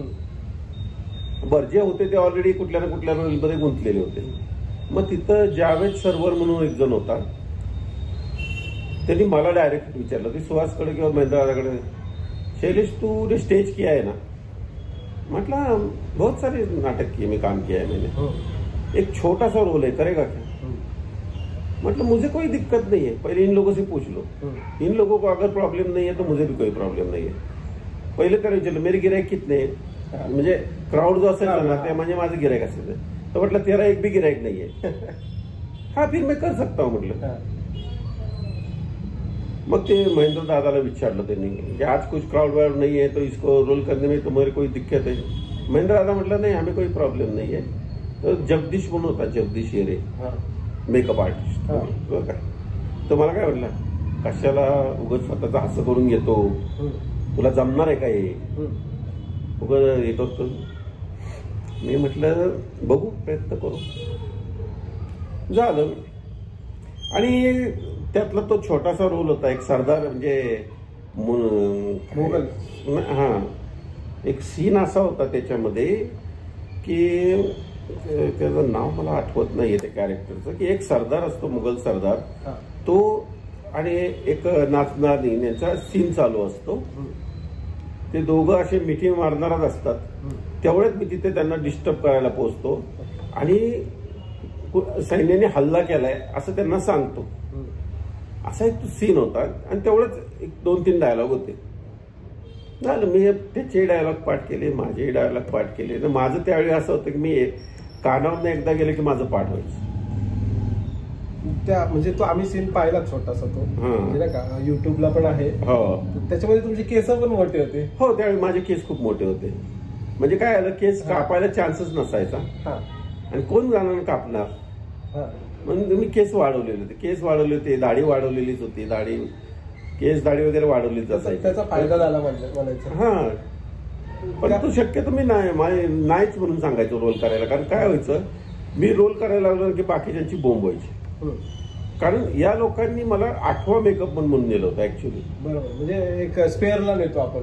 नाही, सगळ्यात जास्त काम 8व्या मेकअप मधलं असतं. स्पंज धुवायचे असतात, मलमल धुवायचे असतात, दाढ्या मिशा धुवायचे असतात, हातात मटेरियल द्यायचं असतं. एक 3rd क्लास जो असतो ना, 8वा क्लास म्हणायचं, असा मेकअप पण असल्यामुळे तिथं मला ही लोक करून द्यायची नाहीत मेकअप. म्हणजे ऍक्टिंगला नाही म्हणून सांग, तू गेला तर मग आम्ही काय करायचं, म्हणजे अशी वागणूक मला तिथं दिली गेली होती. तेव्हा वय काय होतं तुमचं ज्यावेळेस तुम्ही? 20 वय होतं. 20-21 असेल, 21 वय होतं. आणि साधारणतः तो ती सिरियल किती वर्ष केली? 3 वर्ष होतं मला वाटतं ते. पण थोडं यायचो घरी, पण होतं 3 वर्ष. सुट्टी तुम्हाला मिळायची. हो. आणि तुमचे एपिसोड किती झाले त्या सिरियल मध्ये? माझे जवळजवळ 10 का 12 एपिसोड मध्ये मला रोल करायला लावलं. म्हणजे स्वतः ज्यावेळी अकबर खानने मला रिक्वेस्ट केली ना, अकबर खानच्या पुढे कोणाची बोलायची ताकद नव्हती. बरोबर. ज्या वेळेला सगळ्या इसको रोल मत दिया करो, म्हणजे अगदी साऊंड रेकॉर्डिस्ट वगैरे ते पण म्हणायचे इसको रोल मत दिया करो, फिर ये हमारा काम नहीं करेगा, फिर इसके लिए दूसरा आदमी कहाँ से मंगाऊंगा. ज्यावेळेस तुम्ही रोल करायचे त्यावेळेस तुम्हाला मेकअप कोणी केला? नाही, मी मेकअप शक्यतो नाहीच केला. मेकअप केलाच नाही? नाही, मी पावडर लावायचो. दाढी माझीच असायची. खुन्नस असेल काही असेल माहित नाही मला, पण हे लोक नव्हते करत मला मेकअप. म्हणजे मला, मी जर रोल करत असेल ना तर मला अगदी हिडीस पिडीस केलं जायचं. सुहास गवते सर पण आणि महेंद्र सर पण. महेंद्र दादा तर सिनियर होते, ते ज्युनियर आर्टिस्टचा कसा मेकअप करते. बरोबर. ते फक्त अकबर खान, शिखा रॉय, मोठे आर्टिस्ट त्यांचेच फक्त मेकअप करायचे. आमच्यासारखे मेकअप दोन किंवा 3 मेकअप करायचे भाग होते म्हणून विचारलं. नाही, माझा मेकअप शक्यतो मी स्वतः करायचो. कधीतरी उदय म्हणून एक जण होता, त्याला कधीतरी दया आली तर तो दाढी बिडी लावायचा. माझा घाम सुद्धा पुसायला कोणी येत नसायचं. ज्यावेळी अकबर खान ओरडायचा ना माईकवरनं, अरे इसका पसीना पोचो, त्यावेळी मग येणार कोणतरी. अँथनी म्हणून एक जण होता, तो यायचा, हातात द्यायचा म्हणून हे पसीना पोचले, आणि आरसा पण हातात द्यायचा माझ्या. मग माझा मीच घाम टेपायचो. आणि शक्यतो मी बघितलं ना तर कुठेही माझा मेकअप केलेला नाहीच आहे जनरली. आणि अजून सुद्धा म्हणजे बऱ्याच वेळा मी मेकअप केलेलाच नाही. बऱ्याच नंतर सुद्धा मी स्क्रीनवर कामं केली, त्याला मेकअप वगैरे याच्या फंदात पडलोच नाही. मला असं विचारायचं आहे की तुमची जी सिरियल झाल्यानंतर तुम्ही कसे काय कमर्शियल बिझनेस मध्ये उतरले पगड्यांच्या? झालं असं की अकबर दी ग्रेट संपल्यानंतर मी पुण्यात आलो. पुण्यात आल्यानंतर मला लागोपाठ लोकमान्य टिळक नावाची सिरियल मिळाली. त्यानंतर कोणाची होती? विनय धुमाळे. ती कुठल्या चॅनल चालू होती? दूरदर्शन. त्या सिरियलला मेकअपचं काम मिळालं. त्यावेळी विक्रम गायकवाड यांचं स्वराज नावाची एक सिरियल चालू होती. त्यावेळी पण तसा एक किस्सा झाला होता आमचा की मी इकडे लोकमान्य टिळकचे मेकअप करत होतो आणि विक्रम गायकवाड स्वराजचे मेकअप करत होते. आणि ती लोक मुद्दाम बघायची मी केलेले मेकअप कसे आहेत काय. दत्तोबा बनाळे म्हणून आमच्याकडे एक ड्रेसमन होते त्यावेळी, ते पण मला अगदी बारकं पोरग समजायचे. म्हणजे मी लहान होतोच त्यावेळी त्यांच्या दृष्टीने, हे पोरग काय करणार आहे वगैरे. पण मी जे मेकअप करायचं पूर्ण चित्रकलेचं ज्ञान टाकून, म्हणजे माझं त्यावेळी असं होतं की डोळे आणि तोंडाळा जर एकसारखा असेल तर मी डुप्लिकेट चेहरे बनवू शकत होतो. ते आताही बनवू शकतो, नाही असं नाही. मग ते जसे कॅरेक्टर्स होते, म्हणजे त्याचं कंपॅरिझन तुम्ही विक्रम गायकवाड यांनी आंबेडकरांचे जे पिक्चरचे मेकअप केले ते, त्याला एक दत्तोबा बनाळे होते आणि आमच्या याला होते. मग मी काय करायचो, ते फोटो असा समोर ठेवून मेकअप करायचो. हुबेहूब तसाच्या तसा चेहरा बनवायचा, तसा गेटअप बनवायचा. हा. आणि मला असं विचारायचं आहे की आपला तो प्रश्न राहिला कमर्शियल कडे कसे वाढले. तर त्यानंतर झालं असं की त्यानंतर मी सुहास गवतेनी मला अवंतिका, पेशवाई वगैरे अशा भरपूर सिरियलला न्यायचा. तो मेकअपला जायचो मी त्याला मग त्यावेळी नंतर कमर्शियल नाटकांनाही मेकअप केले मी बरेच. त्यानंतर झालं असं की मग माझं मेकअप मधनं हळूहळू मन उडायला लागलं. आणि मेकअप मधनं मन उडायचं कारण म्हणजे संजय गोडबोले नावाचा एक कॅमेरामन होता, आहे म्हणजे तो अजून जिवंत आहे. तो असा हिडीस पिडीस करायचा आम्हाला, मेकअपवाल्यांना, कॉस्ट्युमवाल्यांना, लाईटवाल्यांना. हे तर डिपार्टमेंटचे मेन लोक असतात. हा. आणि तो हिडीस पिडीस करायचा ना, मग मला राग यायचा त्याचा. बऱ्याच वेळा काय व्हायचं, त्याचं काहीतरी लाइटिंग मध्ये मिस्टेक झालेली असायची, कॅमेऱ्यात काहीतरी मिस्टेक, आणि तो चेहरा लाल झाला. मला म्हणायचं तू चेहरे लाल करतो, हे करतो. 2-4 वेळा तर म्हटलं अरे शैलेश मेकअप सोडून दे. तुमचा वाद झाला का त्यांच्यावर? नाही, मी त्याच्यावर कधी वाद नाही घातला. मी म्हणायचं ओके. पण तो तर मला इज्जत पण द्यायचाच नाही असं नाही. म्हणजे बऱ्याच वेळा त्याच्यासमोर मी सेटवर मूर्त्या बनवल्या आहेत. बऱ्याच वेळा सेटिंगला म्हणजे राजू फुलकर जिथं आर्ट डायरेक्टर असायचे, संजय हे असायचा, त्यावेळी फुलकर मला हक्काने सांगायचे शैलेश प्लीज तेवढं चित्र कम्प्लीट कर किंवा ते हे कर. म्हणजे मेकअपचं काम झाल्यानंतर मला जो वेळ असेल तर तेवढं करतोच का. किंवा पेशवाई सिरियलच्या वेळी त्यांनी माझ्याकडे गणपती, म्हणजे परत मुक्ताई नावाची कुठली तरी म्हणजे ज्ञानेश्वरांची एक सिरियल होती, त्यावेळी विठ्ठलाची मूर्ती, हार्डली 10 मिनिटात विठ्ठलाची मूर्ती झाली होती आमची तयार, फक्त पोती. नाही, मूर्त्यावरून आठवलं, म्हणजे मी थोडस मध्ये जरा थोडा टर्न मारतो की ते कांबळे मामाने तुमची ओळख करून दिली होती, मुखवटे बनवणारे आणि मूर्त्या बनवणारे, त्यांचं नाव काय? म्हणजे त्यांचं शेरेकर. शेरेकर म्हणून एक जण होते, ते आणि मामा पोस्टात होते एका वेळी. तर ते मामांबरोबर शेरेकर एकदा जाधव नाट्य संस्थांमध्ये आले होते. तर झालं कसं, शेरेकर गणपती बनवायचे, मुखवटे बनवायचे. नाही गणपती बनवायचे. मुखवटे नंतर जाधवांनी त्यांना रिप्लेस केलं. गणपती बनवायचे त्यांच्या घरी, माती शाडू मातीचे, आणि गणपतीचा त्यांचा कारखाना होता. म्हणजे दिवसभर पोस्टात नोकरी करायचे आणि उरलेल्या वेळात ते गणपती बनवायचे. घसिटी पुलाच्या जवळ त्यांचा कारखाना होता. तर ते आले असताना एक दिवस मामांनी जाधवांनी त्यांना हे दाखवलं, गणपतीचा मुखवटा दाखवला, नमनाला जो वापरतात ना लोकदारेमध्ये वगैरे, तो मुखवटा दाखवला. नांदीला पहिला हो, तो गणपतीचा मुखवटा दाखवला त्यांना की तू असे करू शकतोस का. शेरेकरांनी ते बघितलं काय केलंय ते, म्हटले करता येईल. मग त्यांनी काय केलं, घरी जाऊन प्रयोग केला. त्यांनी त्यांच्या भावाला सांगितलं सोंड कापायची नाही, डायरेक्ट गणपतीच्या चेहऱ्यावर त्यांनी ते कागद वगैरे थापली. पण त्यावेळी मोलचा कागद एक वेगळा यायचा चांगला असा, तो भिजला तो ज्या आकारात यायचा त्याच आकारात तो राहायचा. त्याच्यावरनं त्यांनी तो केला. आणि शेरेकर स्वतः मूर्तिकार चांगले होते. मग जाधवांनी त्यांच्याकडनं वाघाचा, सिंहाचा असे चेहरे दाखवायचे, असं बनवता येईल का, तसं बनवता. आणि असंख्य प्रकारचे मुखवटे शेरेकरांनी त्या काळात बनवले होते. कागदाचे मुखवटे. कागदाचे मुखवटे. तो मूर्तीचा फरक आणि चेहऱ्याचा ते कसं मॅच व्हायचं? कुठल्या मूर्ती? म्हणजे ज्या मूर्तीवर ते कागद छापायचे, चेहऱ्याला कसं? नाही, नंतर कसं झालं, ही एक आयडिया आली. आयडिया आल्यानंतर त्यांनी काय केलं, मुखवट्यात कसा बसेल, म्हणजे जसं म्युरल करतो आपण भिंतीवरचं, तसं प्लेटा तयार केल्या त्या मुखवट्यांच्या, म्हणजे मूर्त्या मुखवट्यांच्या. त्या प्लेटा तयार केल्या. नंतर त्या प्लेटांवर प्लॅस्टर टाकून त्याचे मोल्ड काढले. आणि आतल्या म्हणजे आधी वरनं कागद दाबायचे, आता आतल्या बाजूने कागद दाबून बघितलं तर जशी शाडूची मूर्ती निघते तशी मूर्ती निघायला लागली. मग तिथून पुढे त्यांना ग्रे बोर मिळाला. पुढे मग प्रगती आपोआप होत जाते. आपण परत पहिला प्रश्न करू की कमर्शियल बिझनेस. तर झालं कसं, या सिरियल ते गोडबोलेचं किस्से वगैरे झाल्यानंतर मी म्हटलं मी का करतोय हे, लोकांचा घाम पुसतोय, ह्याच्यासाठी आलोय का आपण इंडस्ट्रीत? आपण आलो तो आर्टिस्ट बनायला. नाही झालं तर म्हणून मेकअप म्हणून हे करायचं का? नाही. मग मी हळूहळू मेकअपची कामं सोडायला सुरुवात केली. त्याच काळामध्ये कसं झालं, गणपतीमध्ये आमचे मित्र आहेत काही जण, मोहन मंगळा वगैरे, ते त्यांना माझी आर्ट माहिती होती.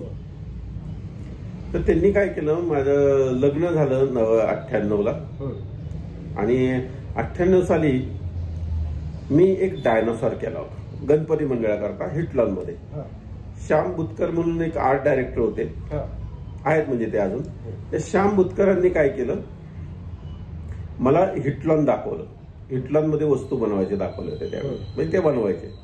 त्या श्याम बुतकरांचं काम बघून मला प्रेरणा आली. नंतर त्या काळात माझ्याकडे फ्रीज आला होता. त्या फ्रीजमध्ये कव्हरला हिटलॉन आलं होतं. मी ते कसं हात असं हलवून वगैरे बघितलं प्रेस करून, तर त्यामध्ये मला पाहिजे तसा आकार निघत होता. मग मी म्हटलं या मटेरियलमध्ये मी काही करू शकतो. तर मी त्या काळामध्ये गरुड बनवले होते, गणपतीचे गरुड बनवणं किंवा डायनासॉर बनवला होता. तर तो 98 साली जो डायनासॉर बनवला होता भोवऱ्याळी आणि तंबाखवाळी 2 मंडळांसाठी, तो एका जैन महाराजांनी बघितला. जैन महाराजांनी तो बघितला आणि त्यांनी बोलवून घेतलं मला गुरुवापेठेतले. तर आपने जो बनाया है वैसे आप क्या क्या कर सकते हो इस मटेरियल में? म्हटलं आप जो बोले वो कर सकता हूं. मग त्यांनी मला रथाच्या डिझाईन्स दाखवल्या केल्या. नंतर ते रथाच्या डिझाईन्स ज्या आहेत त्या मी हिटलॉनमध्ये करायला सुरुवात केली. नंतर त्या कामाने या महाराज साहेबांनी माझी इतकी प्रसिद्धी मला मिळवून दिली त्या कलेने मग साईड बाय साईड आम्ही पगड्यांचं घरी चालूच ठेवलं होतं. म्हणजे आमच्या आई करायच्या पगड्या जाधवांसाठी, परत बौऱ्याळीतल्या काही दुकानदारांसाठी आमच्या त्या काळात पगड्या करत होत्या. म्हणजे ते पगड्यांचं काम चालू होतं. लग्न झाल्यानंतर मिसेसही ते काम शिकल्या पगड्यांचं. म्हणजे ज्यावेळी काहीच काम नसेल त्यावेळी आम्ही पगड्या करायचो. नंतर या जैन मंदिराच्या जी कामं मला मिळत गेली, मग त्यांनी माझ्याकडनं मंदिराचे डिझाईन्स करून घेणं वगैरे असं करत करत भरपूर मी फेमस झालो. मग या लोकांनी मला कुणी आसामला बोलवलं, चेन्नई, राजस्थान जवळ सगळा फिरून झाला, गुजरातमध्ये भरपूर गावं फिरलो, कच्छ वगैरे फिरलो. तर त्या आर्ट लाईन मध्ये मी घुसल्यानंतर झालं कसं की माझं इकडे दुर्लक्ष व्हायला लागलं घराकडे. आमच्या मिसेसने मला 2-3 वेळा म्हटलं, काय फिरायची गरज आहे, जी येते इथं मिळून ते मिळेल, कशाला आपण फिरताय हे करताय. त्यात मुलगी मोठी व्हायला लागली. मग असंच विचार करता करता विचार केला. 2008 साली मी बाहुबली मधलं मोठं काम केलं. म्हणजे तिथे एक हत्ती बनवून ठेवला, एक वॉटर बॉडी केली सिमेंट मधली, एक गुहा वगैरे असं करून ठेवलं मंदिरातलं परमनंट काम. कधी जाऊन तुम्ही बघू शकता. त्यानंतर मग माझं मन तिकडनं उडायला लागलं. तुमचे मित्र पण होते बाहुबलीमध्ये, त्यांनी ते मुंडकं तयार केलं होतं. बाहुबली हे गावाचं नाव आहे. अच्छा अच्छा. बाहुबली गावाचं नाव आहे. नाही, बाहुबली गावाचं नाव आहे. त्या गावामध्ये मी मंदिराची आउटिंग बॉडी म्हणजे जहाज मंदिर बांधलंय त्यांनी. तिथे वॉटर बॉडी सिमेंट मधलं काम. मला वाटलं बाहुबली पिक्चर. नाही, बाहुबली पिक्चर. त्या आर्ट मध्ये मला पुढे यश मिळत गेलं. नंतर मला त्याचा कंटाळा यायला लागला, घराकडे पण दुर्लक्ष व्हायला लागलं. मग मी विचार केला की चला आता आपण पगड्यांचं कारखाना चालू करू. त्यात मॅग्रपनी मला ऑर्डर द्यायला सुरुवात केली. पुण्यामध्ये त्यावेळी जाधवच्या पगड्या बनवायचो, जाधव नाट्य संसार, मॅग्रपच्या पगड्या बनवायचो. मॅग्रप म्हणून दुकान मोठं होतं. नंतर सचिन कनबेळकर मित्र होता, तोही माझ्याकडनं पगड्या बनवून घ्यायच्या. मग मी पूर्ण लक्ष पगड्यांमध्ये घातलं 2009 नंतर. नंतर मग मी कात्रजला छोटंसं दुकान भाड्याने घेतलं, तिथे कारखाना चालू केला. नंतर जसं ते दुकानात हे झालं तसं त्याचं कस्टमर पण वाढायला लागलं आणि पगड्यांच्या आमच्या व्यवसायाला सुरुवात झाली तिथून. नंतर असं व्हायला लागलं, मग मिसेसला पण त्यात इंटरेस्ट यायला लागला. 2010ला आमची दुसरी मुलीचा जन्म झाला. पण ती आल्यानंतर मिसेस पण घरी राहायला लागल्या. मग त्यांना इंटरेस्ट वाढायला लागला मिसेसला, की मग त्या म्हणायला लागल्या आता मी जर कारखाना बघते तर मग तुम्ही परत फिरायला सुरुवात करा. मग मी परत जैन मंदिराची कामं घ्यायला सुरुवात केली, मोठी. सोन्याचा उमरा सिरियल त्याच काळात मी त्याचे मेकअप केले. नंतर एक दिवस सुहास गवतेचा मला फोन आला होता की असं एक मराठी पिक्चर आहे संभाजी महाराजांवर, तर त्याच्यासाठी पगड्या पाहिजेत, तर तू बनवशील का. म्हटलं मी अगोदर कधी पिक्चरच्या पगड्या केलेल्या नाहीत, कसल्या असतात आपल्याला माहित नाही. मी जशा बनवतो तसे चालत असतील तर घे करून. मग त्या काळात मग मी त्या संभाजीचा जो पिक्चर होता, छत्रपती संभाजी महाराज म्हणून असं काहीतरी नाव होतं, त्या पिक्चरमध्ये मोहन जोशी म्हणजे मोठे मोठे आर्टिस्ट होते. तिथून माझी सुरुवात झाली पगड्यांना. तानाजी म्हणून एक जण होता, तानाजी जाधव, ते आता ओळखतो.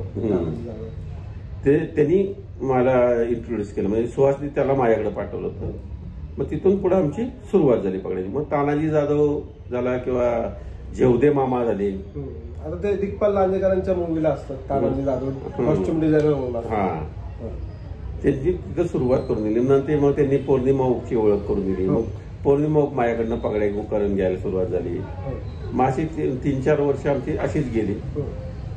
त्यावेळेला काळात 2-4 पिक्चरच्या पगड्या आम्ही बनवल्या. नंतर मी परत जैन मंदिराची कामं सुरू केली. त्यानिमित्ताने खूप फिरणं झालं माझं. भारतभर फिरून झालं जैन मंदिराच्या कामात. इकडे कारखाना चालूच होता, मिसेस ते कारखाना सांभाळला होता. त्याच काळात काय झालं, कारखान्यातल्या 2-3 लेडीज ती स्वतःचे कारखाने पण टाकले. मिसेसला म्हटलं काही काळजी नाही करायचं, नशिबातलं कोण देत नाही, आपण करत राहू कारखान्याचं काम. मग तिथून पुढे झालं कसं, मधल्या काळामध्ये मी फिरत असताना बरेच लोक फुटायला लागले हळूहळू आमच्याकडनं. म्हणजे जे माझ्याकडे शिकले त्यांनी स्वतःचे कारखाने टाकले. नंतर 2014-15 साली थोडासा आमचा कौटुंबिक पण प्रॉब्लेम झाले. नंतर माझ्या डोक्यात आलं आता सगळं सोडून द्यायचं, बाहेर फिरणं वगैरे. कुठेही गेलं मला एक अनुभव आला, जैन मंदिराचा पैसा पचत नाही. लाखो करोडो रुपये तुम्हाला जरी आले ते पैसे राहत नाहीत. मग म्हटलं जर ते राहतच नाहीत तर मग आपण कशासाठी एवढी मरमर करायची. मग मी जैन मंदिराची कामं सगळी बंद केली. नंतर आंबेगाव पठारमध्ये एक आम्हाला भाड्याने छान जागा मिळाली, तिथे मी सुरुवात केली कामाला. त्या काळामध्ये मी शिवाजी द मॅनेजमेंट गुरु हे पुस्तक वाचलं प्रवासामध्ये असताना.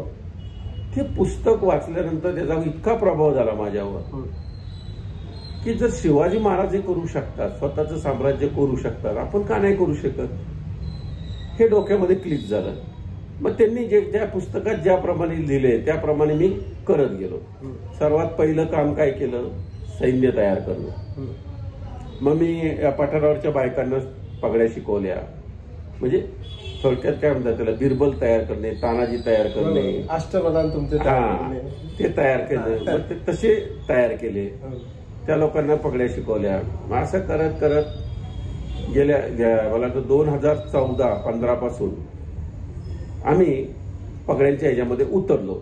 मग तिथून पुढे मग आमची मुलगी तोपर्यंत 9वीला गेली होती, मोठी मुलगी.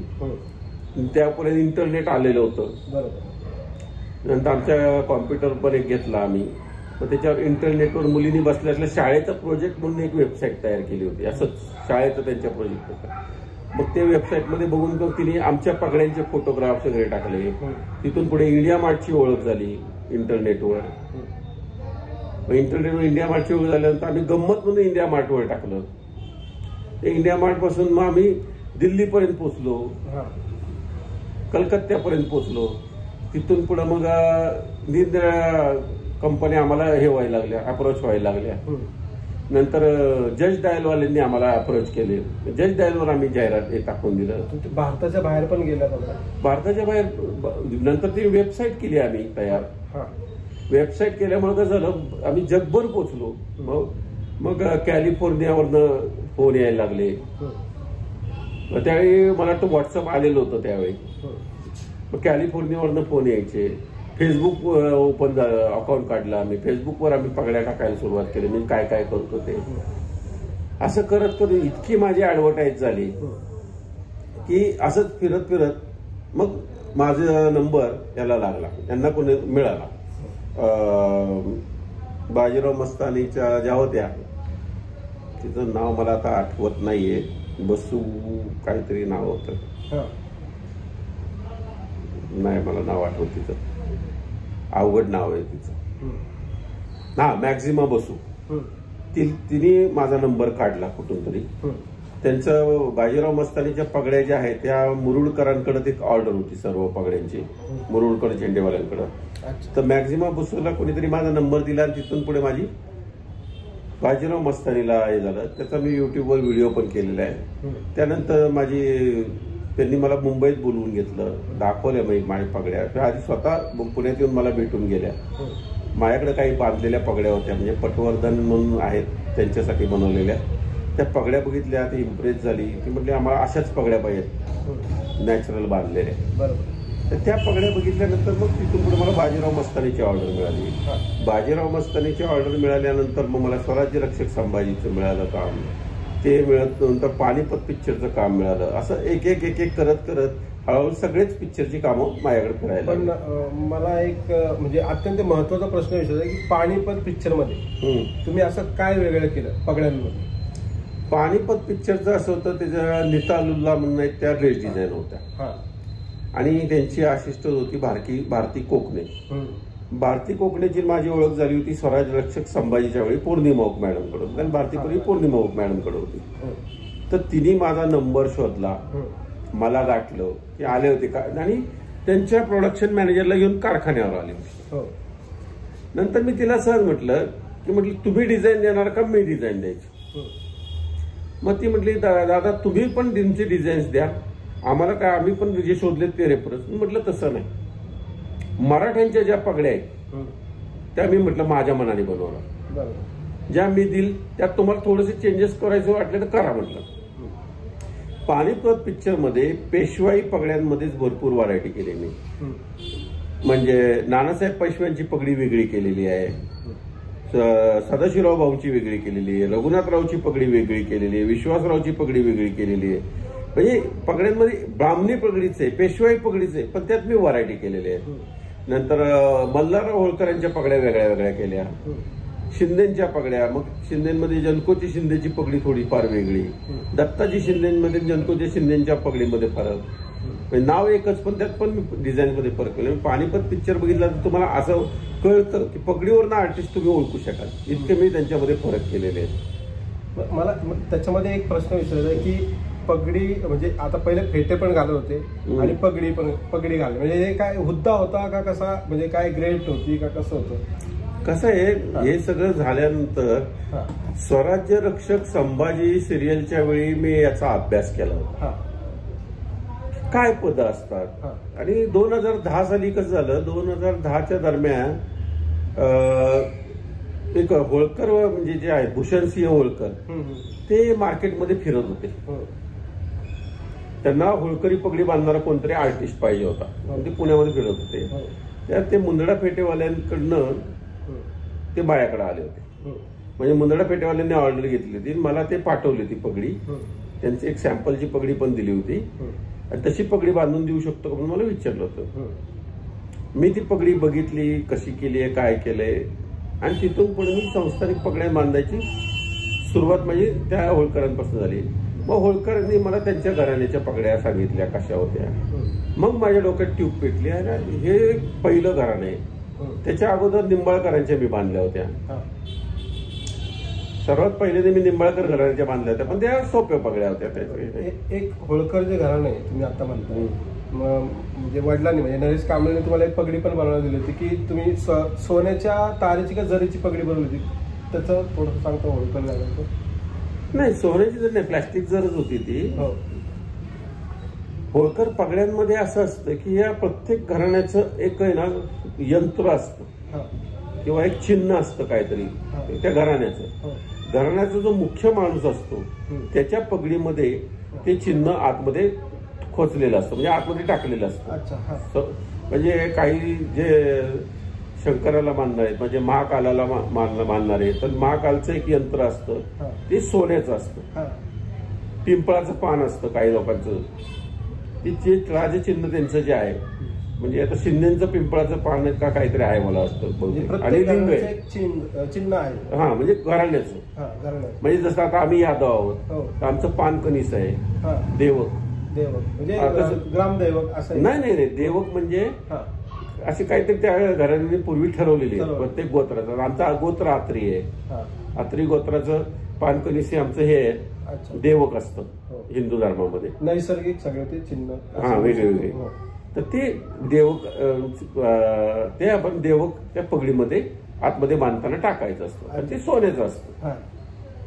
तर ती चिन्ह त्यावेळी मला त्यांनी दिली होती. निंबाळकरांच्या पगड्या बांधून झाल्यानंतर मला होळकरांची बांधायला मिळाली. मग होळकरांची झाल्यानंतर होळकरांनी माझी घोरपड्यांची ओळख करून दिली. मग घोरपड्यांच्या मी बांधल्या. मग मला ती चटक लागली, आणि यांची अशी होती, त्यांची अशी होती. मग मी अभ्यास करायला सुरुवात केली. तिथून सुरुवात झाली. म्हणजे 2010 नंतर मी या पगड्यांच्या याच्यामध्ये अभ्यासाला सुरुवात केली. म्हणजे ब्राह्मणी पगड्या, पेशवाई पगड्या, त्यात पटवर्धनांमध्ये 2 पगड्या वेगळ्या वेगळ्या. काही पटवर्धनांच्या पगड्या ज्या आहेत त्या मावळी पगड्यांप्रमाणे मराठ्यांसारख्या, काही पटवर्धन जे आहेत त्यांच्या पेशवाई पगड्यांसारख्या आहेत. मग तिथून पुढे मी अभ्यास करायला सुरुवात केली. मग भाऊसाहेबांची बखर वाचली, त्यानंतर बरीच पुस्तकं मी वाचली. त्या पुस्तकांमध्ये पदं कुठली कुठली होती, महाराजांचं अष्टप्रधान मंडळ, बरं महाराजांच्या आधीच्या काळातली थोडी पुस्तकं वाचली. त्या काळामध्ये कुठली कुठली पदं होती, देशमुख किती प्रकार आहेत, कुळ 96 आहेत मराठ्यांची, 52, 96, 56 कुळी असं आहे ना. 96 कुळी, म्हणजे आम्ही स्वतः 96 कुळीमध्ये मोडतो. कुळ आहेत. मग ते प्रत्येक कुळाची पगडी कशी असेल, काय असेल, मग त्यांचे जुने रेफरन्सेस, मग ते काल्पनिक सगळ्या गोळायला लागल्या. मग एक दिवस पलूसला गेलो असताना तिथे खर्डेकरांची पगडी पाहायला मिळाली. नंतर कोल्हापूरचे जे आहेत शाहू महाराज वगैरे ते एकदा पुण्यात आले असतात, त्यांची पगडी बघायला मिळाली. मग माझ्या लक्षात आलं की प्रत्येक घराण्याची पगडी वेगळी वेगळी असते. शिंदेची वेगळी असते, होळकरांची वेगळी असते, कोल्हापूरमध्ये जे आहेत कागलचे घाडगे आहेत त्यांची पगडी वेगळी असते. मग हळूहळू अभ्यास करत गेलो मी. घोरपडेच किती आहेत, प्रत्येक घोरपड्यांचं घराणं वेगळं वेगळं आहे. संतारी घोरपड्यांचं घराणं वेगळं आहे. बिचूरचे घोरपडे वेगळेच आहेत. नंतर मसूरचे घोरपडे, मसूरचे घाडगे, मसूरला घाडगे, मुधोळचे घोरपडे वेगळेच. मुधोळचे घोरपडे म्हणजे ज्यांचं शिवाजी महाराजांनी मारलं होतं बाजी घोरपड्यांना, ते मुधोळचे घोरपडे. मोहित्यांच्या पण पगड्या वेगळ्या. मोहित्यांचं कसं आहे, ते सरसेनापती झाल्यामुळे त्यांना तो मान आहे. मग ती सरसेनापतीची पगडी जी आहे त्याच्यामधला फरक आणि ह्याच्यामधले फरक काय असं कसं आहे काय? खरं सांगायचं म्हटलं ना तर मुळात शिवाजी महाराजांचं चित्र आता जे नवीन शोध लागलाय की शिवाजी महाराजांचं चित्रच 1920 नंतर भारतात लोकांना कळलं. असं मध्यंतरी फेसबुकला किंवा युट्यूबवर वगैरे मी असं पाहिलं की कुणीतरी व्यक्ती चित्र जे आहे चित्र त्याच्यावरनं लोकांना कळलं.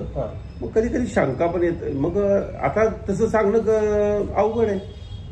जर शिवाजी महाराजच जर तुम्हाला 1900 नंतर कळले, मग त्यांचे सरदार जे असतील ते खरे कशावरून? बरोबर. त्यांच्या ज्या सरदारांच्या पगड्या आहेत त्या तशाच असतील हे कशावरून? बरोबर. कारण महाराजच तुम्हाला 1900 सालानंतर कळलेत, माहीत पडलेत. ते पण शोध लागल्यानंतर, माहिती घेतल्यावर आपल्याला म्हणजे कोणीतरी ते चित्र प्रचलित केल्यानंतर. म्हणजे आता जो 1921 का 22 काहीतरी मला वाटतं, जो व्ही शांतारामचा जो पहिला सिंहगड पिक्चर आहे त्याच्यामध्ये सूर्यकांत मांढरेंनी जो घातलाय जिरेटॉप, तो त्यांनी कशावरनं घेतला असेल माहित नाही. कारण राजकमल तर्फे तो सिंहगड मला वाटतं प्रभातचा पिक्चर आहे सिंहगड, 31-32चाच काहीतरी काळातला आहे तो. मंदिर आणि जिरेटॉप मधला फरक काय? मंदिर हे कापडाचं नाव आहे. मंदिर आता काही जण म्हणतात जिरे म्हणजे जाळी, जाळीचा टोप आणि जाळीच्या टोपावर बांधलेला तो मंदिर. मंदिर म्हणजे कापड. हे जे कापड आहे ह्या कापडाला म्हणतात मंदिर. मंदिर हा बांधला जातो. हे कॉटन असतं. हा, कॉटनचं कापड आहे. बऱ्याच लोकांचं हे शिवाजी महाराजांनी मंदिर बांधला, मग मंदिराला जिरेटॉप. तर मंदिर हे कापडाचा प्रकार आहे आणि तो गुंडाळला जातो. म्हणजे ते गुंडाळून जी पगडी बनते ते पगडीचं नाव त्या पगडीला दिलं जातं. आजकालच्या जे आपण काळामध्ये आपण जे असे जे जिरेटॉप आपण जे वापरतो हे सॅटिन मध्ये वापरतो. म्हणजे हे जे जिरेटॉप आहे ते एक ओरिजिनल जिरेटॉप कुणीही घालू नये, एक प्रतिकात्मक शिवाजी महाराज नाटकासाठी. बरोबर. म्हणून हे डिझाईन आपण केलेलं आहे. काहीतरी हे असावं शिवाजी महाराजांचं. बरं, आताच्या काळात हे कापड अवेलेबल होतं. तुमचा 80चा जो काळ होता त्यावेळेस हे असे कापड अवेलेबल होते का? त्यावेळेस सॅटिन होतं ना, सॅमो सॅटिन असायचं, रेशमी कापड होतं 80 साली. म्हणजे आम्ही ज्यावेळी सुरुवात केली त्यावेळी. परत ब्रॉकेडचे असायचे. मॅक्झिमम त्या काळात जिरेटॉप हे ब्रॉकेडचेच वापरले जायचे. कॉटन ब्रॉकेड मिळायचं त्या काळात. आता हे प्लेन सॅटिन. आता सॅटिनचं म्हणजे पैसे बचाव क्रॉस काय म्हणतात त्याला, कॉस्ट कटिंग जे आहे, कॉस्ट कटिंग साठी आपल्याला सॅटिन वापरावं लागतं. कारण त्याची जी त्या काळात जी किंमत होती तीच किंमत जर आत्ता ठेवायची म्हटली तर आपल्याला कापडाच्या याच्यात फरक करावा लागतो. आता जी शिवपुत्र संभाजी जी सिरियल आहे त्याच्याविषयी तुम्ही काय सांगतो? स्वराज्य रक्षक संभाजी. स्वराज्य रक्षक संभाजी. स्वराज्य रक्षक संभाजीचं काम माझ्याकडे गणेश लोणारेंमुळे आलं होतं आणि ते गणेश लोणारें करताच मी ते काम केलं होतं ऍक्च्युअली. त्यावेळी माझी त्यांच्याशी अमोल कोल्हेंची पहिल्यांदी ओळख झाली होती. नाही, अमोल कोल्हेंची ओळख मला माझी सुहासने अगोदर करून दिलीच होती. त्यानंतर मी त्यांच्या शेर शिवाजी पिक्चरसाठी पण 1-2 जिरेटॉप बनवून दिले होते त्यांना. ते साडीचे बनवले होते का सॅटिनचे? नाही, कापडाचे बनवले होते, बरोबर, कॉटन कापडाचे. साडीच्या जिरेटॉपची सुरुवात आपण स्वराज्य रक्षक संभाजीपासून सुरुवात केली, साड्यांमधनं जिरेटॉप बनवायला. म्हणजे साड्यांचेच फेटे पण बांधायला सुरुवात मला वाटतं तिथून पुढेच सुरू झाली की 9वारी साड्यांचेच फेटे बांधायचे, पगड्या करायच्या. तर स्वराज्य रक्षक संभाजीला गणेश लोणारे कडे ते काम आलं होतं आणि त्याच्याकडं जे ज्युनियर फक्त सप्लायर होता तो माल पगड्या आणि ड्रेसेस वगैरे जे साधे साधे होते क्राऊड लोकांचं. पुढे तो त्याचा ड्रेस डिझायनर म्हणून त्यांनी काम केलं. पुढे त्यांनी रोलही केला त्या सिरियलमध्ये. तर त्यावेळी त्यांनी अमोल कोल्हे काय म्हटले होते मला की मी दोन्ही रोल मीच करतोय, शिवाजी महाराज संभाजी महाराज, तर तुम्ही जिरोटोपामध्ये काहीतरी फरक करा. मग सुरुवातीला जे साताऱ्यामध्ये शूटिंग झालं पहिलं ओपनिंग शूटिंग त्यावेळी मी केले होते जिरोटोप. त्यांना दोन वेगळे वेगळे प्रकारचे, शिवाजी महाराजांचा वेगळा संभाजी महाराजांचा वेगळा असं करून दिलं होतं. नंतर झालं असं की कार्तिक केंडे माझा मित्र आहे, सिरियलचा दिग्दर्शक, तो समीर कवठेकर, सुहास मला वाटतं सुहास पण होता बहुतेक, सुहास पण होता मेकअपला. आणि सगळेजण बसून काय काय करता येईल, पौर्णिमा मॅडम पण होत्या. आम्ही बसून एक डिझाईन तयार केलं, म्हणजे मोल्ड वगैरे कापून. म्हटलं असं काहीतरी वेगळं करू संभाजी महाराजांकरता. मग त्यांनी काही मला कापड दिले, मी काही कापड विकत घेतले आणि त्यातनं एक बसका मोल्ड असा अमोल कोल्हेंकरता आम्ही तयार केला होता संभाजीराजांकरता. आणि शिवाजी महाराज नंतर शंतनू करणारे कळल्यानंतर मग शंतनू करता जो साताऱ्यात जे मी बनवले होते जिरोटोप ते म्हटलं आपण शिवाजी महाराजांकरता वापरू की ते दोन्ही एकसारखेच वाटतात म्हणून. आणि अमोल कोल्हेंच्या जिरोटोपचं टोटल आपण वेगळं करून टाकलं. मला एक प्रश्न विचारायचा असा आहे, महत्वाचा मुद्दा म्हणजे राजा शिव छत्रपती सिरियल ही येऊन गेली, त्याच्यातला महाराजांचा जिरोटोप अमोल सरांचा आणि तुम्ही केला, याच्यातला फरक काय? कसं आहे, तो राजा शिव छत्रपतीच्या काळात मी नव्हतोच, मुळात मी पुण्यातच नव्हतो. मी जैन मंदिराची कामं करण्याकरता गुजरातमध्ये होतो त्या काळामध्ये. आणि त्यावेळी मी एवढं पगड्यांमध्ये लक्ष घालतच नव्हतं बरोबर जास्त. फार फार तर मी मेकअपला गेलो असतो, म्हणजे असतो पुण्यात तर मी सुहाससाठी मेकअपला गेलो असतो, सुहासला मदतीला. मला वाटतं सुरुवातीला आमोद दोशी होता तिथे, हेड ऑफ डिपार्टमेंट. त्याने एक दोन वेळा बोलवलं पण होतं मेकअपला, पण मला काही जाता आलं नाही. बाकी माझे मित्रमंडळ होतं त्या सिरियलला. त्याचा जो जिरोटोप आहे, म्हणजे जो राज्याभिषेकाचा जो पहिला ओपनिंग सीन होता तो आमच्या संतोष राऊतच्या म्हणण्यानुसार त्यांनी बांधलेला आहे. म्हणजे जिरोटोप त्यांनी मुंबईतनं पुण्याकडनं तरी करून आणलेला होता त्यांच्या मापाचा. तर ते नाटकातला वाटतोय वगैरे असं काहीतरी ते म्हटले होते. आणि बाबासाहेब पुरंदरे म्हटले थोडासा असा बांधलेला असा वाटू दे. मग संतोष राऊतने काय केलं होतं, ते कापड जे आहे जिरोटोपचं त्याचं कमळ वगैरे झाकून टाकलं सगळं काढून त्या मोल्डवर आणि डायरेक्ट ते कापड असं बांधलेलं आहे. म्हणजे कमळ दिसतच नाही. कमळ दिसतच नाही. डायरेक्ट कापड बांधून ते मागं ते खोचून टाकलं ते उरलेलं. त्याच्यातला आणि त्याच्यातला फरक त्यांना म्हणजे त्यांनी कसा बघितला किंवा कसं सांगितलं तुम्हाला? काय मला काहीच नाही. अमोल सरांनी तुम्हाला विचारलं असेल ना की बाबा त्यांनी आधी जिरोटोप घातला आणि आता नाही. ऍक्च्युली कसं झालं, ते प्रत्येक दिग्दर्शकाचा लुक वेगळा असतो. त्या दिग्दर्शकांना तो आवडला, नितीन देसाईंना, त्यांनी तो फॉलो केला. यांना हा आवडला, यांनी हा फॉलो केला. आपण कसं असतं माहिती आहे, शेवटी हेड ऑफ डिपार्टमेंट डायरेक्टर असतो, त्याच्या म्हणण्याच्या बाहेर आपण जायचं नसतं. आणि आपलं काम आहे ड्रेस डिझायनर. आपल्याला जसं पानिपतला मला फुल परमिशन दिली होती तशी परमिशन दिली तर आपण स्वतःच लोक वापरायचं. मुळात जे पगड्या वगैरे बनवतात ते आपण काय आपल्या डोक्याने करत नाही. ड्रेस डिझायनर आपल्याला सांगतो त्याप्रमाणे आपण करून देतो.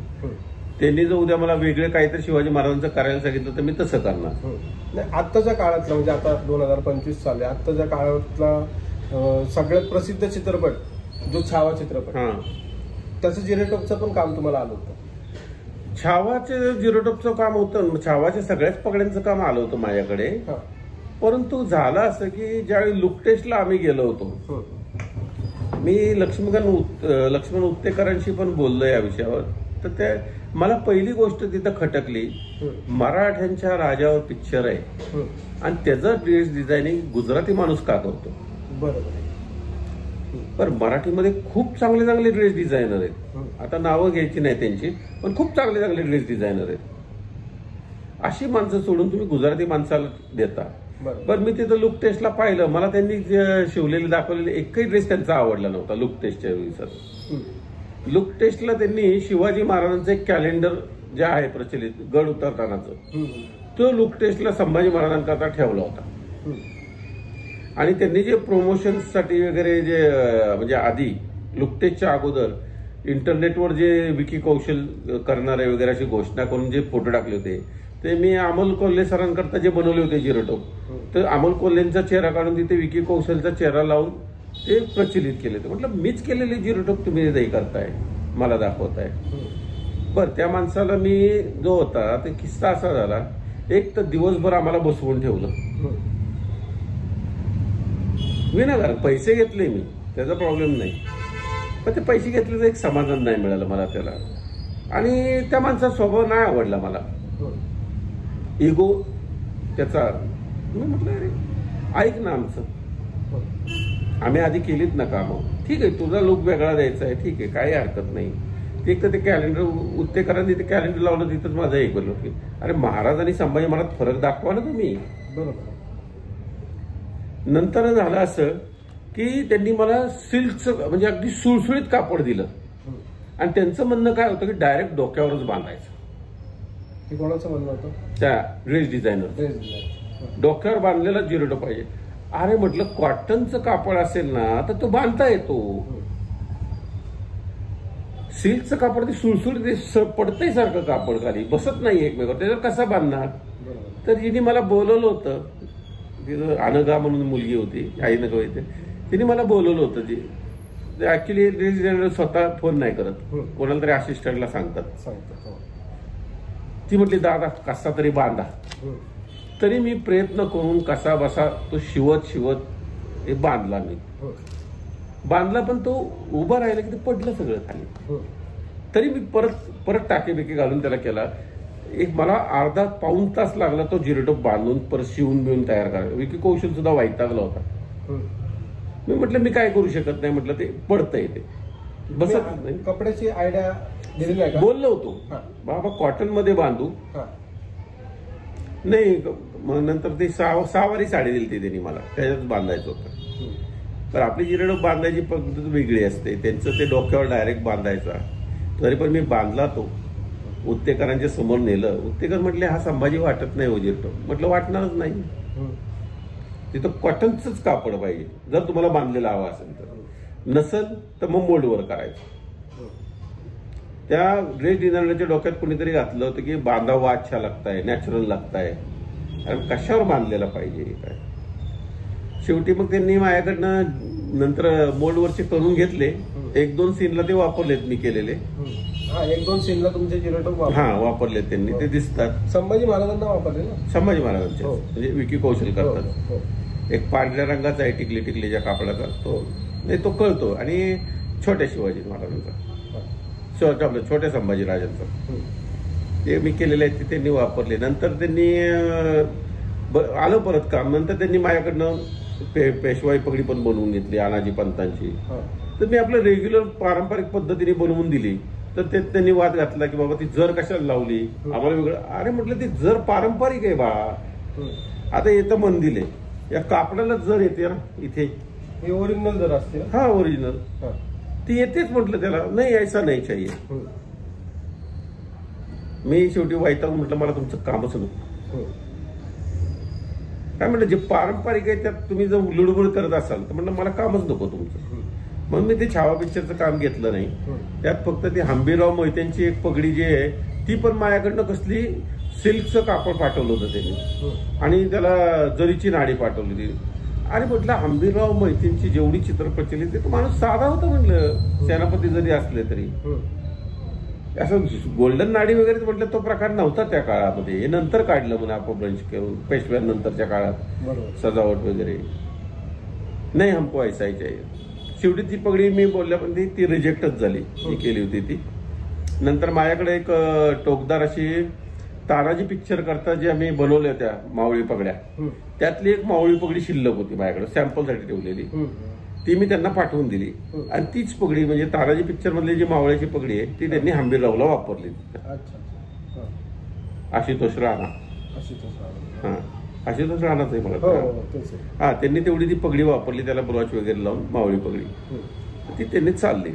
मी नंतर ते छावाचं काम सोडून दिलं. 1-2-4 पगड्या पाठवल्या 7-8 आणि मावळी पगड्या थोड्याफार पाठवल्या, पण त्या मावळी पगड्या आपल्याला काही दिसल्याच नाहीत पिक्चरमध्ये. आता तो जो येणारा चित्रपट आहे म्हणजे रितेश सरांचा, त्यांना सुद्धा तुम्ही पगड्या बनवल्या? हो, रितेश सरांच्याला आहेत माझ्या पगड्या, पण तिथे मॅक्झिमम त्यांनी बांधण्यावरच भर दिलेला आहे. म्हणजे जास्त अशा महागातल्या वगैरे पगड्या असं जास्त काही केलेलं नाहीये त्यांनी. जनरल बांधलेले आणि वेगळाच लुक दिलेला आहे तो जिरेटॉपचा. तो वेगळा लुक केला, वेगळा आहे का त्याला का असं डायरेक्ट गुंडाळलं? नाही, कमळ सुद्धा बांधण्यातच काढलेलं आहे ते. अखंड कापड गुंडाळलेलं आहे त्याला. तुकड्या तुकड्यातला जिरेटॉप नाहीये, अखंड कापड गुंडाळून तो केलेला जिरेटॉप आहे. साडीतला का साडी कापड असं मिक्स आहे. काही साडीमध्ये केलेत, काही कापडामध्ये केलेत आणि तो वेगळाच केलेला आहे. म्हणजे रेग्युलर पेक्षा या चित्रपटात तो वेगळाच जिरेटॉप असणार आहे. बाकीच्यांच्याही पगड्या या बांधलेल्या आहेत. म्हणजे काय म्हणतात त्याला, मुघल पगड्या वेगळ्या केल्या आहेत, आदिलशाहच्या स्टाईल वेगळी केली आहे आणि मी जे दिलेत ह्या सगळ्या बांधलेल्या पगड्या दिलेल्या आहेत. अखंड कापड्याच्या पगड्या आहेत त्या कशी तुकड्या तुकड्यातल्या नाहीयेत. म्हणजे पाहायचीच असेल तर इथे एक आहे पगडी, हरवली वाटतं, कुठे नाही ती हिरवी पगडी गेली कुठेतरी. तर त्या बांधलेल्या पगड्या आहे. भया अशा टाईपच्या पगड्या केलेल्या आहेत. हे पाहिजे अखंड कापडात बांधलेली पगडी. हे रितेश देशमुख सरांच्या पिक्चरची. हे मला वाटतं 7.5 मीटर कापड गुंडाळलेलं आहे याला. आणि हे आदिलशाह डिझाईन आहे, पण असं बांधलेलं डिझाईन आहे. पूर्ण अखंड कापड फिरवत फिरवत फिरवत इथं एड घेतलाय. आणि त्याच्यात ही तुम्ही एक पगडी पण बांधलेली साडीची, मगाशी आपण उल्लेख केला. जिरेटॉप आहे, जिरेटॉप साडीचा बांधलेला. हा वेगळा आहे. हा आपल्या दिग्पाल लांजेकरांचे जे चित्रपट झालेत त्यांच्याकरता हे डिझाईन केलेलं आहे लांजेकरांच्या.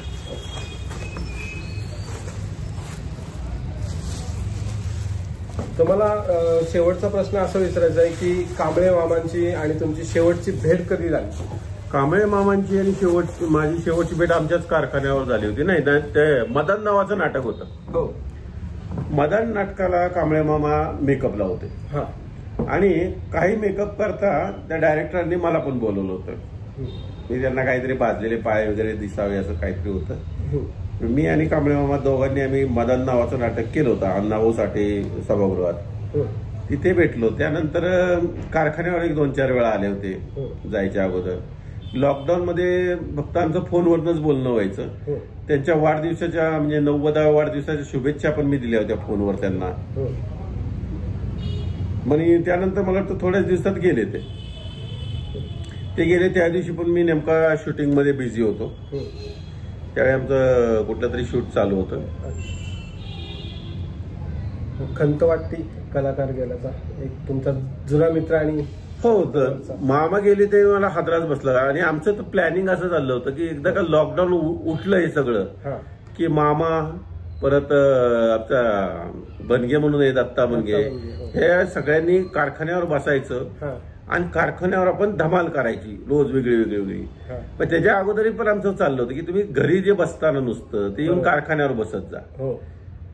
आम्ही फोनवर सारखं बोलायचो. मी लॉकडाऊन मध्ये मामांचं चित्र सुद्धा काढलं होतं छान वेगळं त्यांच्या एका जॅकेटावरच्या लुकचं. मला वाटतं मी पण आलो होतो त्यांच्याबरोबर. पाणीपतचं तुमचं काम झालं? हो, पाणीपतचं ते कारखान्यावर जुन्या कारखान्यावर आलो.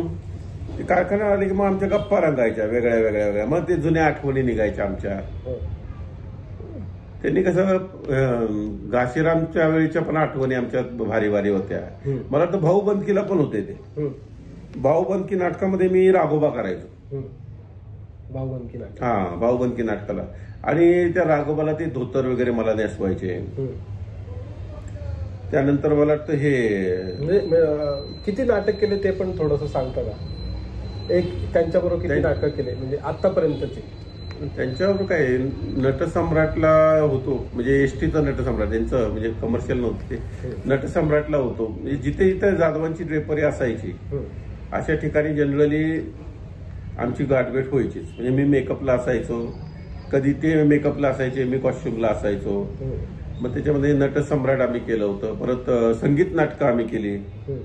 आम्ही एकत्र केलं होतं. म्हणजे संशय कल्लोळ नाटकाला होतो. म्हणजे शरद तळवळकर होते, चित्तरंजन कोलटकर होते, बबनराव नावडीकर होते त्या नाटकात. संशय कल्लोळ ते नाटक आम्ही एकत्र केलं होतं. त्यावेळी मेकअपला बाळ चितळे होते आणि कॉस्ट्युमला आम्ही दोघं असायचो. ते सीमेवरून परत जा पहिलं नाटक पहिलं कमर्शियल नाटक आमचं ते. आणि त्यात म्हणजे मी रोलही केला होता सेल्युकचा. एकत्र केलेलं पहिलं नाटक ते. त्यानंतर पडगमला पण जायचो आम्ही. पडगमचं पण चांगलं नाटक होतं ते. दुर्दैवाने मला बघायला नाही मिळालं कारण सारखं त्यात चेंजेस असायचे. त्यानंतर गाशीरामचं मला वाटतं 1-2 शोला मी होतो फक्त. आणि त्यावेळी कोण होतं आर्टिस्ट, म्हणजे मोहन आगाशी नव्हते त्यावेळी, दुसरंच कोणतरी होतं.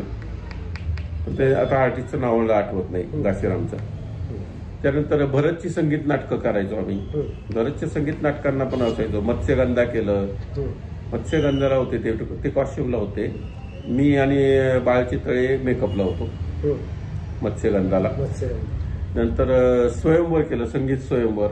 संगीत स्वयंवरला पण हे होते मला वाटतं भावे काका होते मेकअपला आणि मी आणि कांबळे मामा याला होतो कॉस्ट्युमला होतो. परत गॅदरिंगचे तर आम्ही भरपूर केले. म्हणजे जाधवांतर्फे शाळांच्या गॅदरिंगला पण जायचो आम्ही. त्यावेळी पण शाळांच्या गॅदरिंगच्या पण पेट्या वगैरे आम्ही डोक्यावर यायचो. त्यावेळी लाल गाठोडी असायची. लाल गाठोडी म्हणजे एका गाठोड्यामध्ये अशी सगळी ड्रेपरी भरायची गॅदरिंगची. प्रत्येक कॅरेक्टरची का? नाही.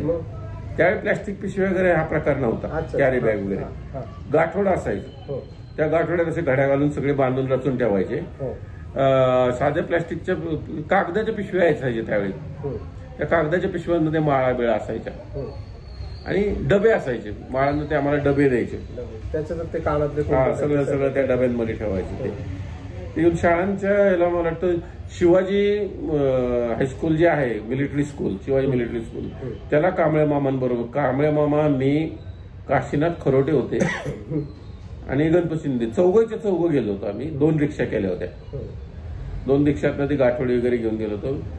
मी आणि काशीनाथ खरोटे मेकअपला होतो आणि गणपत शिंदे आणि कांबळे मामा कॉस्ट्युमला होते पोरांना कपडे द्यायला. नंतर भारतीय विद्यापीठच्या एका गॅदरिंगला आम्ही होतो एकत्र. त्यावेळी मन्या होता. मन्या गायकवाड तुम्ही ओळखत पण नसाल आता. मन्या गायकवाड मोठा ढेरे असा तो होता.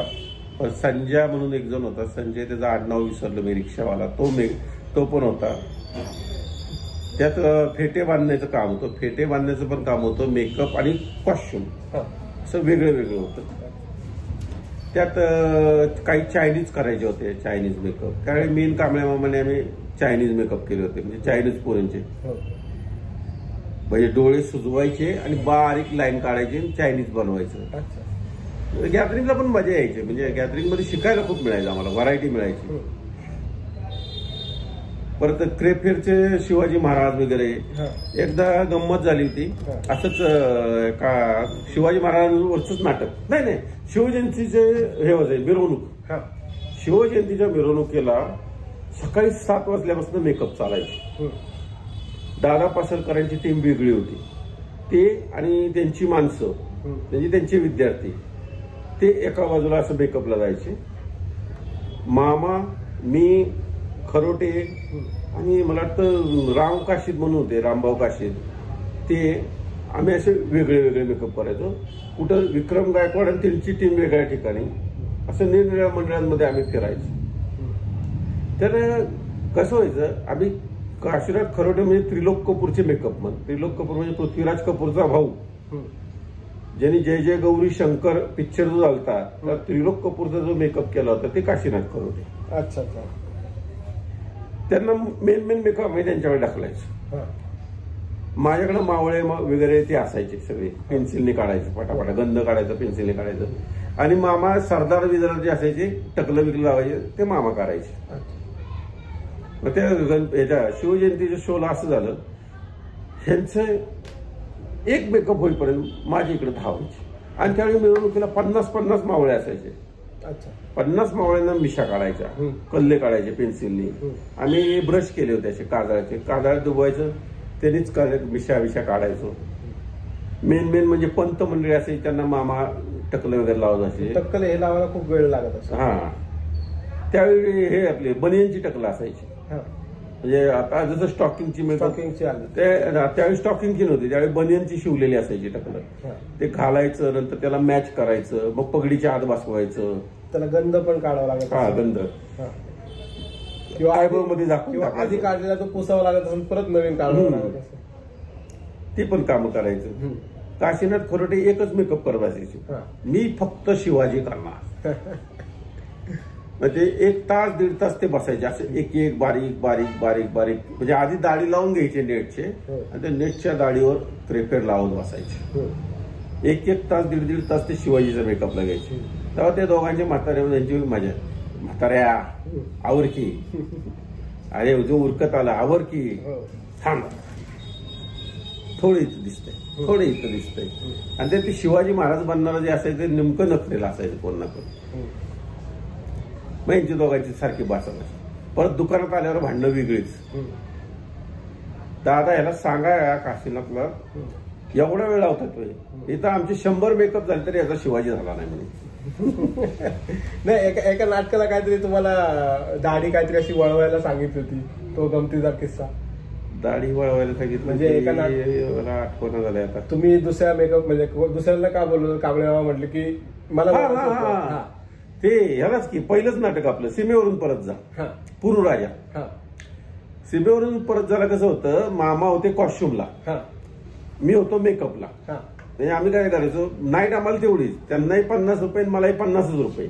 हा काळ कुठला? 50 रुपयाचा काळ? हा, 90. 90चा. 90-91 तोच काळ. 89-90च काळ. 50 दोघांना म्हणजे ड्रेपरीवाला असला तरी त्याला तेवढेच मिळायचे. मेकअप मनचं नुकसान व्हायचं, कारण मेकअप मनचं मटेरियल असायचं स्वतःच. बरोबर. तरी नाईट तेवढीच. आणि मामांनी कॉस्ट्युम घेतलं होतं, आणि तर ते मेकअप मला असले तर त्यांची बॅग असायची, जाधवाचीच बॅग असायची. मी माझी बॅग घेऊन जायचो. आणि झालं कसं, त्याला पुरू राजाची दाढी ती होती, ती त्या मापात नव्हती काहीतरी. आणि नेमके बाळचितळे, आता बाळचितळेचे आमचे संबंध वेगळे. त्यांनी मला आग्र्याहून सुटकाला मेकअप केला होता. 5-6 नाटकांना त्यांनी मला जाग येते ते पण. नाही, रायगड मी नव्हतो. अविनाश देशमुखांच्या याला 1-2 शो केले मी त्यांचे, त्याला मी नव्हतो मेकअपला. विक्रम गायकवाड असायचा, कदाचित रवी साठे असायचा, ते असायचे, माधव असायचा कधी कधी त्याला मेकअपला. मी फक्त ते एक का 2च शो केले. ते क्लॅश आलता म्हणून. सुहास कुलकर्णी होता त्यावेळी, अविनाश देशमुख होता. संगीत सौभद्र एकच त्याला ते केले का? संगीत सौभद्र नाही, स्वयंवर केलं. संगीत स्वयंवर. हा, आणि हे संशय कल्लोळ केलं.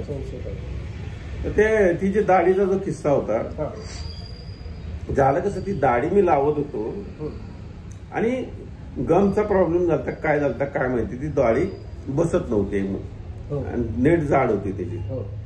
नेमके बाळचितळे आले भरतला खाली आले. मी म्हटलं सर बरं झाला आला, एवढी दाढी लावून द्या ना. कांबळे मामांनी मला तिकडून असं बघितलं, दाढी लावून द्या म्हणून. मग ते चितळे सरांनी लावली दाढी व्यवस्थित, मॅच बीच केली. नंतर मला म्हटली जरा क्रेप दे. मग त्यांनी अशी क्रेपने मस्त त्याला असं राजस्थानी लुकने असं क्रेप वगैरे टाकून फिक्स केलं. नंतर मला म्हटले गंध काढ. मग मी सूर्य काढला. मग ते चितळेंनी लगेच मध्ये मध्ये त्याला रेगा बिगा मारून, म्हणजे माझं काय ऑब्जेक्शन नव्हतं चितळे सरांनी केल्याबद्दल. कांबळे मामांचं ऑब्जेक्शन, त्याला कशाला बोलावलं, तुला येत नव्हतं तर मला सांगायचं होतं, मी मेकअप केले असते, तू हे केलं असतं. आपल्या कामात बाहेरच्या माणसाला बोलवायची ही कुठली पद्धत झाली. अहो म्हटलं ते गुरु आहेत म्हटलं माझे, आणि चांगलं केलं ना त्यांनी. म्हटलं मलाही त्यांच्याकडून शिकायला मिळालं. बरं, पार्टीचं ऑब्जेक्शन नाही. निम्माच्या वर तर मेकअप मीच केला होता ना त्याचा, पुरू राजाचा. तन झाले ते मामाचे. त्यावेळी सगळ्या दुकानात त्यांनी हे सांगितलं होतं, हे शैलेशचं बरोबर नाही, बाळचितळेलाच बोलवतो, त्यालाच बोलवतो, बाहेरची माणसं बोलवतो, आपली माणसं असताना. ते जिथे मोरेवर तो लय काव खाऊन असायची. ते व्हायचं काय माहिती का, त्या काळात आहे ना, बोपडीचा एक ग्रुप होता मामांकडे मेकअपला. म्हणजे त्यांच्याकडे एक 7-8 नाटकं होती अशी ग्रुपची, की इस्कॉनला पण असायचे मामा कधी कधी मेकअपला. आता नंतर इस्कॉनचं त्यांचं म्हणून त्यांची नाटकं असायची नेमकी दुपारची, म्हणजे 12:30-1चा शो असायचा मामांचा या नाटकांचा. आणि मामांना नेमकी ड्युटी असायची पोस्टाची. आणि आमचा जितेंद्र मोरे म्हणून एक जण होता, विक्रम गायकवाडांकडे शिकलेला होता तो पण. तो काय करायचा, तो बॅग घेऊनच बसलेला असायचा गंधर्वला. पुण्याचं असं आहे का मेकअप पण पाहिजे का, लगेच जायचा मेकअप सुरू करायचा. आणि झालं कसं, 1-2 वेळा ते रिजवान इनामदारची एक संस्था होती बोपोडेच्या ग्रुपची, त्यांचं नाटक होतं कुठलं तरी, आणि ते मामांकडे होतं. आणि नेमकं मामांना ड्युटी लागली आणि मामा नाही जाऊ शकले त्या नाटकात मेकअपला. तर मामाने माणूस पाठवला होता, पण त्या पार्टीने तोपर्यंत जित्या मोरेला लावलं मेकअप बिकअप करायला. झालं त्या जित्या मोरेवर का आपण बॅग घेऊनच बसतो, तिथं दुकानच मांडलंय त्यांनी, आमची कामं घेतो. आणि झालं कसं, त्यानंतर ते रिजवाननी परत मामांना बोलवलंच नाही ना. बरोबर. म्हणजे त्यामुळे फिक्स झाला तिथं, त्यांचं तिथं फिक्स झालं. हा, सुन्या कांबळे पण तसाच करायचा. एक प्रकारे तुमच्या हातात ते कामच जायचे. हो, कारण कसं आहे, तुम्ही नडवलं आणि तुम्ही मेकअप कसा करता काय करता ठीक आहे, ते वेगळं. इस्कॉनला पण तसंच व्हायचं. इस्कॉनला जायचे मामा, 1-2 वेळा क्लॅश झाला, बाळचितळ्यांना पाठवलं त्यांनी, मामांनी स्वतःच पाठवलं होतं बाळचितळ्यांना. तर नंतर इस्कॉनवाल्यांनी बाळचितळ्यांनाच बोलवायला सुरुवात केली. हे त्यांच्या पोस्टच्या नोकरीमुळे व्हायचं का कसं? नाही, कशामुळे व्हायचं ते आपण नाही सांगू शकत, पण दुपारची जी नाटकं व्हायची ती नोकरीमुळे जायची. नोकरीमुळे जायची. पोस्टमनची नोकरी करून हे वेळात नाटक करतो. हा, पोस्टातली नोकरी. कारण ड्रायव्हरची मात्र असायची नाटकं, पण बाहेरगावच्या नाटकाला मात्र ती सुट्टीच काढायची, लांबचा दौरा. हा, दौरा असेल तर. तुम्हाला आता शेवटचा प्रश्न विचारायचा आहे की आता कांबळे मामांनी ते माझ्यापर्यंत 3ऱ्या पिढीपर्यंत शिकवले सगळ्या गोष्टी, तर त्याच्याविषयी थोडं काय सांगता? कसं आहे, कांबळे मामाची पहिल्यापासून वृत्ती शिकवायची होती. त्यांनी त्यांच्या दोन्ही मुलांना व्यवस्थित कामाला लावलं होतं. म्हणजे त्यांच्याकडे नाटकं असायची, म्हणजे जाणता राजा झाला हे झालं तर त्यांची दोन्ही मुलं असायची. नरेश पण असायचा, दीपक पण असायचा.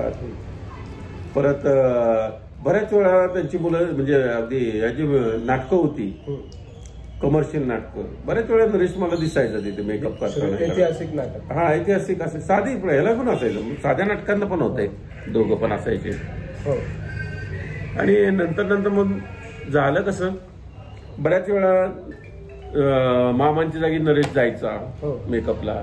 नंतर हे काय म्हणतात त्याला, मध्यंतरी ते पर्या वगैरे बनवायचं ते एक फॅड आलं होतं, ती कामं मामांना मिळायला लागली. मग त्याला पण मामा कधी दीपकला पाठवायचे, कधी नरेशला पाठवायचे. म्हणजे मला आठवतंय ते दोघं असायचे. म्हणजे मामांनी ती स्वतःकडे ठेवलं नाही, दोघा मुलांना शिकवलं.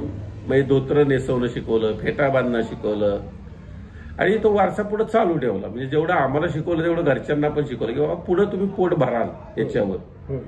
त्यांना पेन्शन मिळत होती, त्यांना सरकारी नोकरी होती, पोरांना सरकारी नोकरी मिळेलच असं काय नाही.